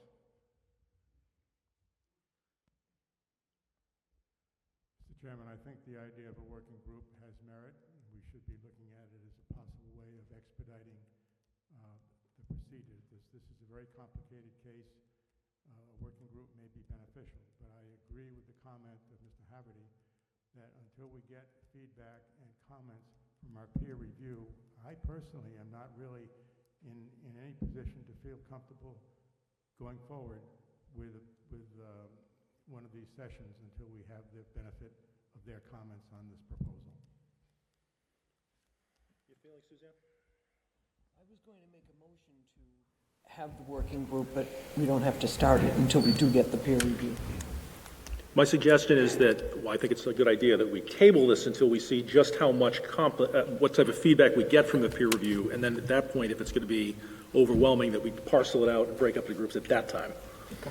I don't think it's necessarily a bad idea, but I actually agree with Mr. Finneran. I would prefer that the entire board be present to discuss and deliberate these issues. Yes. Mr. Finneran, you'd like to make some additional comments? You said it. I've said it. I think the prospect of having these things not completely open, including every member of this board, is a bad idea. We've never had anything of this magnitude in front of this town, and it all has to have the appearance of being open. Just, that's it. At a regular meeting, by the open meeting law posted, where everyone here can participate and have input, and that includes the members at this table. I think excluding is just wrong, completely wrong. So my suggestion at this point to the board would be to table the issue till the next meeting or until we get our peer review back. If it becomes apparent that there's a lot that needs to be discussed and that we need to break up, that at that time we can revisit the issue of working groups. Okay. I agree with that. Is the board in agreement with that? Yes. Do we need a vote? I agree with that. No action taken on number 2. Number 3, selecting a peer engineer and traffic engineer for the project. Has the board had the opportunity to review the proposals that were submitted regarding peer review? Mark? Point. Were we not supposed to also have on the agenda the potential for funding the 53G to pay for this? That will come, yes. It should have been on the agenda tonight. There will be a request to that regarding funding of the peer reviews. Yeah. Well, everything out front and open, that's all. You want to start with traffic? Mr. Chairman, may I just ask a question? Yes. There are prices associated with these proposals, so for the benefit of the board, are we obligated to choose the lowest bidder, or can we choose on the basis of merit regardless of price? The board's From input from council, it is the board's discretion to decide which peer review they wish to employ. Merit. Thank you. Does anyone have any strong feelings or like to discuss or propose a traffic engineer peer review? Mr. Chair, yes, I reviewed, like everybody else, I also reviewed the town's engineers, and I think GPI, although not the least expensive, has a number of benefits to it. It was signed by 2 senior members of the firm, or parent senior members. They have 2 meetings, 1 public hearing, in addition to a response to comments. I think their proposal was pretty thorough, not that the other firms couldn't do it. I understand that for the firms to be on this list, they're all qualified, and that all the proposals were fairly broad. They either reiterated what we said, or they gave us 1 or 2 bullets. That's why I think having more than 2 meetings, public hearing, it would be beneficial for everybody. Thank you. Mr. Veteran? Mr. Chairman? Yep. The Greenman-Peterson GPI certainly is impressive, but I noticed that they did not mention in their proposal, at least I didn't see, that the survey will be conducted in a slow season and they would have to make seasonal adjustments, which I think is something that's very important. I noticed that at least 1 other did.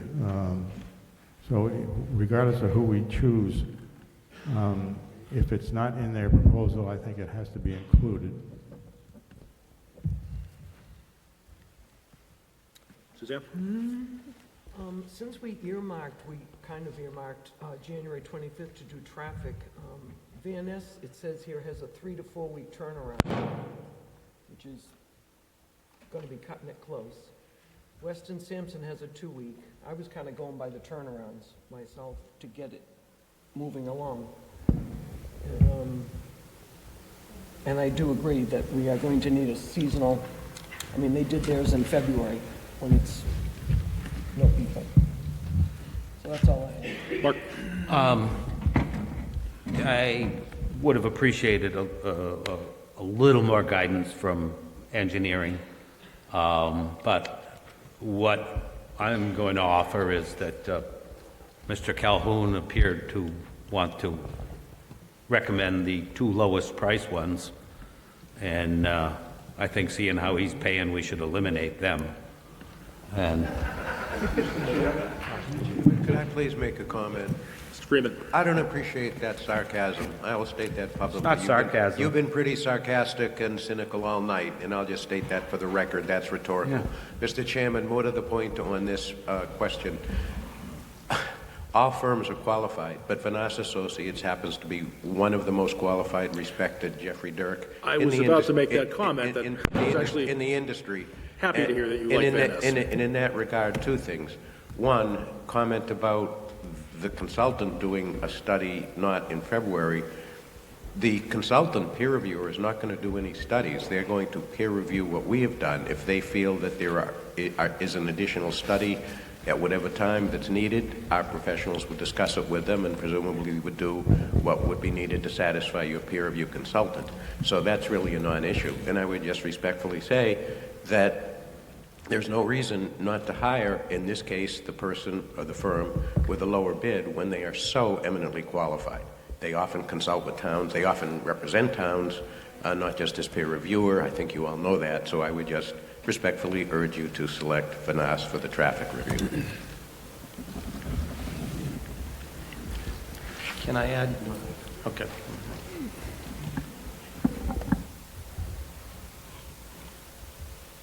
Mr. Chair? Sure. I have no personal knowledge of any of these firms, and that wasn't in front of us as far as to evaluate if one firm is better than the other based on experience or whatever, although I respect Mr. Calhoun's opinion. The VA had no additional fee schedule, and I think even though when you run this traffic study, or they double-check the traffic schedule, it is more time may be needed. So nothing against the firm VA, but if that's what the other board members want to go, I just thought the other ones would give us more flexibility. Thank you. Mr. Chairman, just real quickly to that point, and Ms. Murphy's point, even 3 to 4 weeks would still be done by Vanas Associates prior to January 25th. And I know from experience, as probably some of you do, that they really stick to their word and they are very timely. Thanks. Our problem, Mr. Freeman, is that we require information, as you know, 1 week ahead, before the meeting. It would still be about 1 week ahead, and it's the applicant's peril. If it's not able to be completed in time, it's the applicant's peril. Well, then, that's on us. Excuse me. I have a comment for Mr. Freeman before he leaves. You can call it cynical if you like, but it's very hard, and it's been difficult to pin your client down on many of the questions. The answers were duplicitous at best. So you can take that how you like, but my job is to be here to represent the people of Falmouth and not you or your client. Let's get back on point in discussing the peer review. Does anyone have a motion, or would somebody care to make a motion regarding retention of one of these firms? Frank. Well, let me preface that I did look up all of these firms and looked at their websites. I noticed that 3 of them, Vanez, Howard Stein Hudson, and Greenman Peterson, represent themselves, at least publicly, as being specializing in traffic or transportation engineering.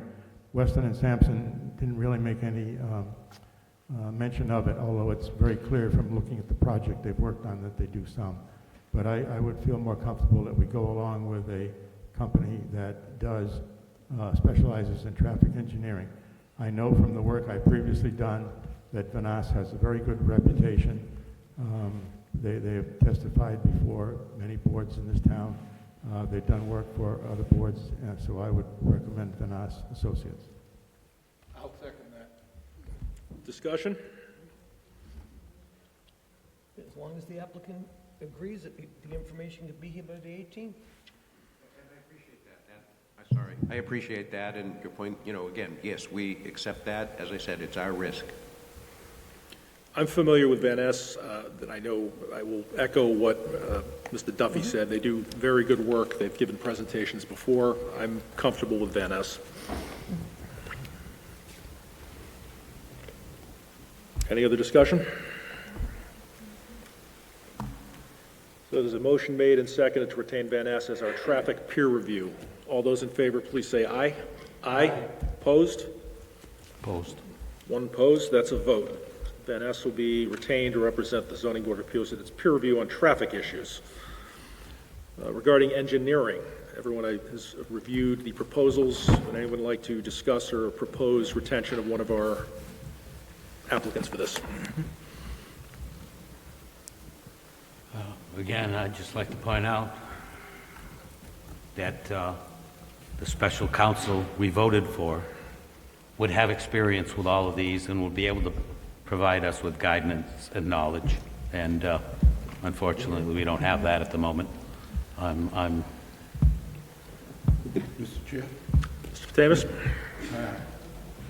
I appreciate what you're saying, but I don't expect special counsel to advise me on engineering, technical, or science. They may.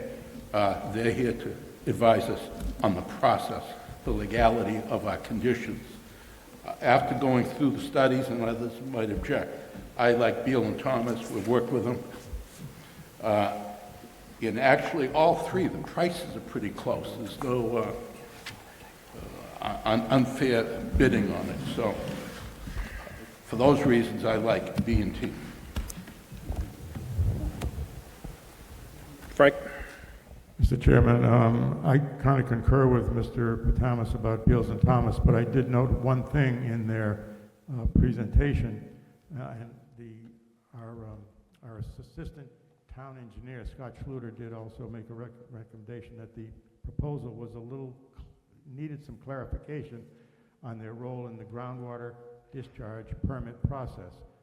I'm concerned that the peer review engineer will also be available to help us with the groundwater discharge permit application and consideration at DEP, even though it doesn't take place before the ZBA. Is that something that we can make sure we include that service? Could certainly ask. Tony? I know all of these firms professionally. My go-to firm is generally Beals and Thomas. I think they're about most qualified to do this work. Suzanne? The firm I've ever used in the past is Weston and Sampson, but either one is, they're fine, I believe.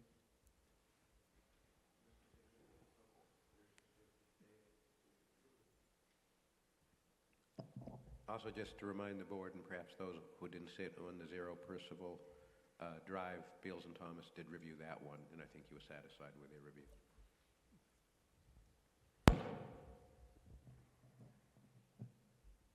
Someone wish to make a motion? Make a motion for Beals and Thomas to be our peer review for the engineering portion. Is there a second? Second. If we could clarify that they will be available to participate in the review of the groundwater discharge permit process, I'd appreciate it. Maureen, I'll leave that to you. Discussion on the motion? Just, what if in the event they're not? I think they will be. It doesn't say, that's all. Again. Valid question. Well, they didn't say that they wouldn't, but our assistant town engineer, Scott Schluter, said it needs clarification. Mr. Chair, I think largely the groundwater discharge permit is at the state's hands. We'll be able to participate as a town, either as a ZBA or response to comments from our own town engineer. And if we need to, we could add a codicil to their contract to get into it to make sure they are qualified, or we get a qualified firm. Valid point. But we're going to vote on something we don't know. So we have a motion and a second. Other discussion? All those in favor of retiring Beals and Thomas, please say aye. Aye. Opposed? They are retained. Would you like a formal motion that you fund our account for peer review, or would you like a formal motion from the board that you fund our peer review account, or? Is that not on the agenda, though? No, it's part of the peer review. It's the total with the two. I think it's perfectly normal. It's on the agenda to discuss peer review, and making the 53G payment we know is part of the process. So, you know, if I don't have the proposals in front of me, but I think there were amounts, 5,000 plus whatever Beals and Thomas was. And just want to make sure we're all the same My page. client's prepared to pay that, so if you want to formalize it with either a request or a vote, that's fine. All right, so the board is going to request the developer to pre-fund a 53G account with the town in the amount of $20,000 to cover the cost for peer review proposals accepted. Excuse me. The peer review amount, assuming that they do all the services quoted, I believe it's only $16,700. That's fine. Anyone requesting it? Yep. The amount of the two proposals that you accepted, one is, yeah, it's $16,700. So the Is reason there I'm not the- asking for 20,000, Is yeah, there the not reason I'm asking for 20,000 is there's always overages. These are estimates. Just asking for pre-funding of $20,000. Well, right now, we're saying that, and I believe your attorney will tell you that we're obligated to fund the amount. If that gets below a certain amount, Noreen calls us up and tells us we have to up it. But if you want a prepaid amount of $20,000, we'll do that tonight. Thank you. Thank you. Can we get a commitment from the staff that they'll release the experts tomorrow?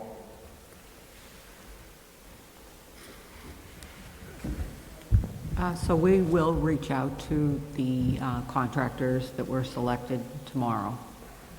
And then we'll proceed with a contract that we'll develop with them in the town.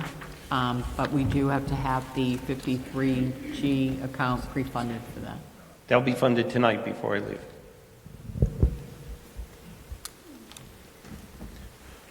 I believe that concludes everything on number 3. Number 4, board discussion.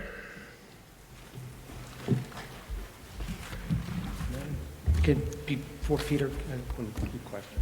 Could we discuss what we're going to do on the 25th? Certainly. I believe traffic. Maureen, I'm going to have to defer to you at this point. I've misplaced my notes. On the 25th. So I agree, I did have traffic calendared for the 25th. What else would, Mr. Kelly, do you have suggestions of things you'd like to take up on the 25th? Provided that the evening is dedicated to traffic, that's fine. If you'd like us to do civil at that time, are you available? If we have the peer review from your team, those two parties could present and discuss their findings. Fair enough. And maybe even like transportation in itself, like we could discuss sidewalk, or maybe busing or bikes or any other parts of transportation. Yeah, I think what we'd like to do is we'd like to get the traffic report in, Yes, see and then what we they can- recommend, Yeah, okay, and then we can discuss it that night if you'd like, or, if this time. yeah, Got it. that'd be great. Thank you. Sounds good. Mr. Freeman, you wish to make some comments?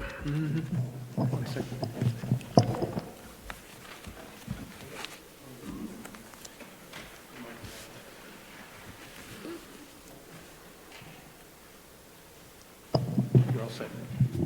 Thank you, Mr. Chairman. Just a few remarks. First, just responding to one thing in the public comment, Select Board Member Brown, I just would like to state that he is urging cooperation and the applicant working with the Select Board, but you all should know that my client has called and emailed Michael Renshaw, the town manager, asking for such a meeting, and he has refused to meet with us. Most recently in an email, he said, it's in the hands of the ZBA, so I'm not going to meet with you, just so you know. Secondly, perhaps more importantly, is the board aware that through Jim Morris, that your board has asserted a safe harbor claim against this project? So at this point, I'll make a disclosure to both the audience and the rest of the board that on December 15th, that after consulting with council, I sent letters to the applicant and the Executive Office of Housing and Livable Communities via certified mail to preserve the board's rights to claim safe harbor. Regulations are clear that if letters are not sent within 15 days, that particular issue, the board loses the right to claim safe harbor. I took this action pursuant to my authority as chair after consulting with town council. A claim has been made by the attorney that the applicant that I did not have the authority to do this. In light of the claim, I'm going to ask the board to vote to ratify my letter so that the board can preserve its rights to claim safe harbor and keep options open in the event that we retain special counsel. Mr. Chairman, thank you for that. If I may just continue briefly, in copy of the letter dated December 15th, but not sent by email, but received by my client's office on December 18th after the 15-day requirement. And by the way, the regulation doesn't say sent, it says provided, and the interpretation of We can litigate this later. We will litigate that, but just since you said it, I want the public to know that Well, I'm going to just hold you off for a second. I've asked the board to discuss and ratify my actions. Well, I'd like at to this be point. able to finish. You're out of order at that moment, sir. I would like to be able to You're out of finish. order, sir. You give everybody else several I will minutes. be happy to recognize you in a moment, counsel, but if you keep it up, I'm not going to be afraid to make a BBO referral. Letting me finish my legal statement. Thank I will let you finish your statement in a moment, sir. Thank you. No, it's okay. Getting back to the board. Go ahead, Mr. Finneran. I motion that we vote to ratify and affirm your letter. Is there a second? Discussion on the motion. All those in favor, please say aye. Opposed? I will abstain from the vote. You may continue, sir. Thank you. So that confirms that the board did not discuss at an open meeting law as required the issue of asserting the safe harbor. I will dispute your authority as chairman to make such an assertion, but you don't have to respond now.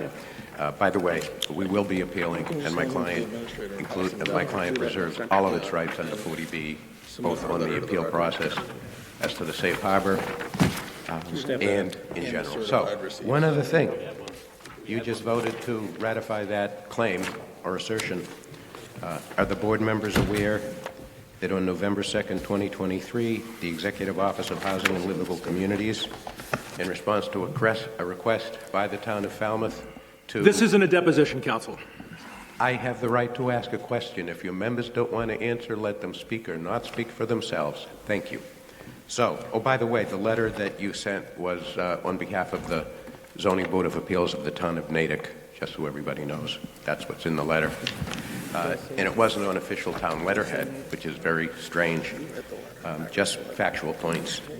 So anyway, are you board members aware that in response to a request by the town of Falmouth Select Board or town manager to have EOHLC certify that the town had achieved under housing production plan its goal within the year?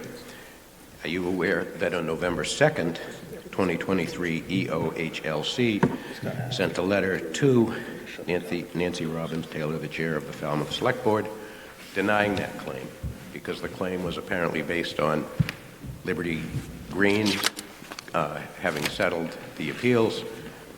That project was approved in 2017, and under the regulations, EOHLC correctly said, you can't come back now, you have to do it within the year that that project was eligible for the SHI.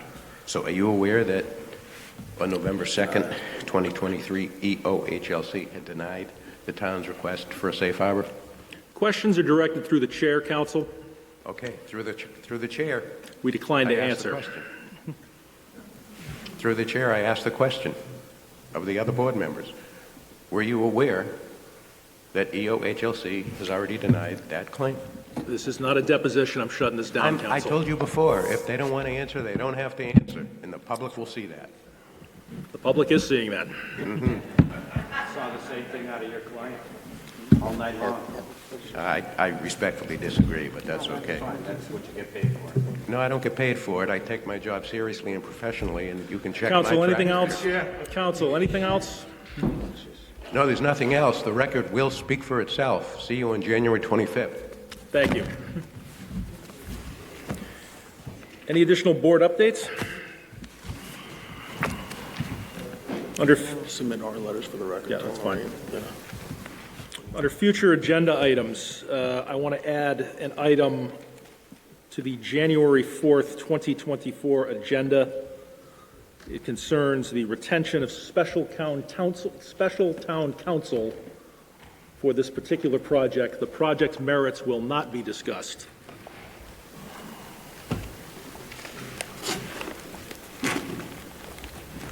Just for the benefit of the audience, that this project will not be discussed. The merits of the project will not be discussed. The issue will specifically be retention of special town council for this project. Anything else under future agenda items? Feel free to show up. Jim, I want to ask you a question. 1 second. Yep.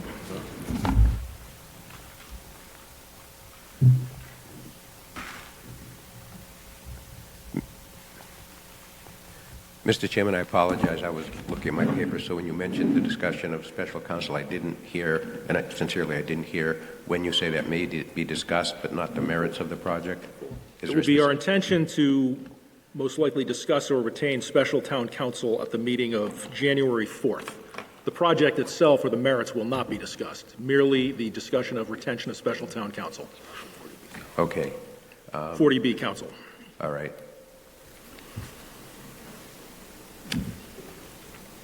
My point is simply that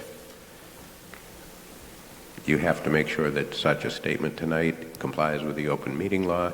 You actually did discuss this matter on December 7th with no notice to us and no provision of being able to attend, and I don't think that that complied with the open meeting law. And this isn't new. I sent a letter to that effect. So you're aware that, we don't feel that that was proper on December 7th. So now we've been informed that there's a meeting on January 4th. I think it has to be on the agenda, properly published and noticed, which does not need to be mailed, I don't believe, to anybody. But as long as you comply with that, then, we can listen to your discussion. Thank you.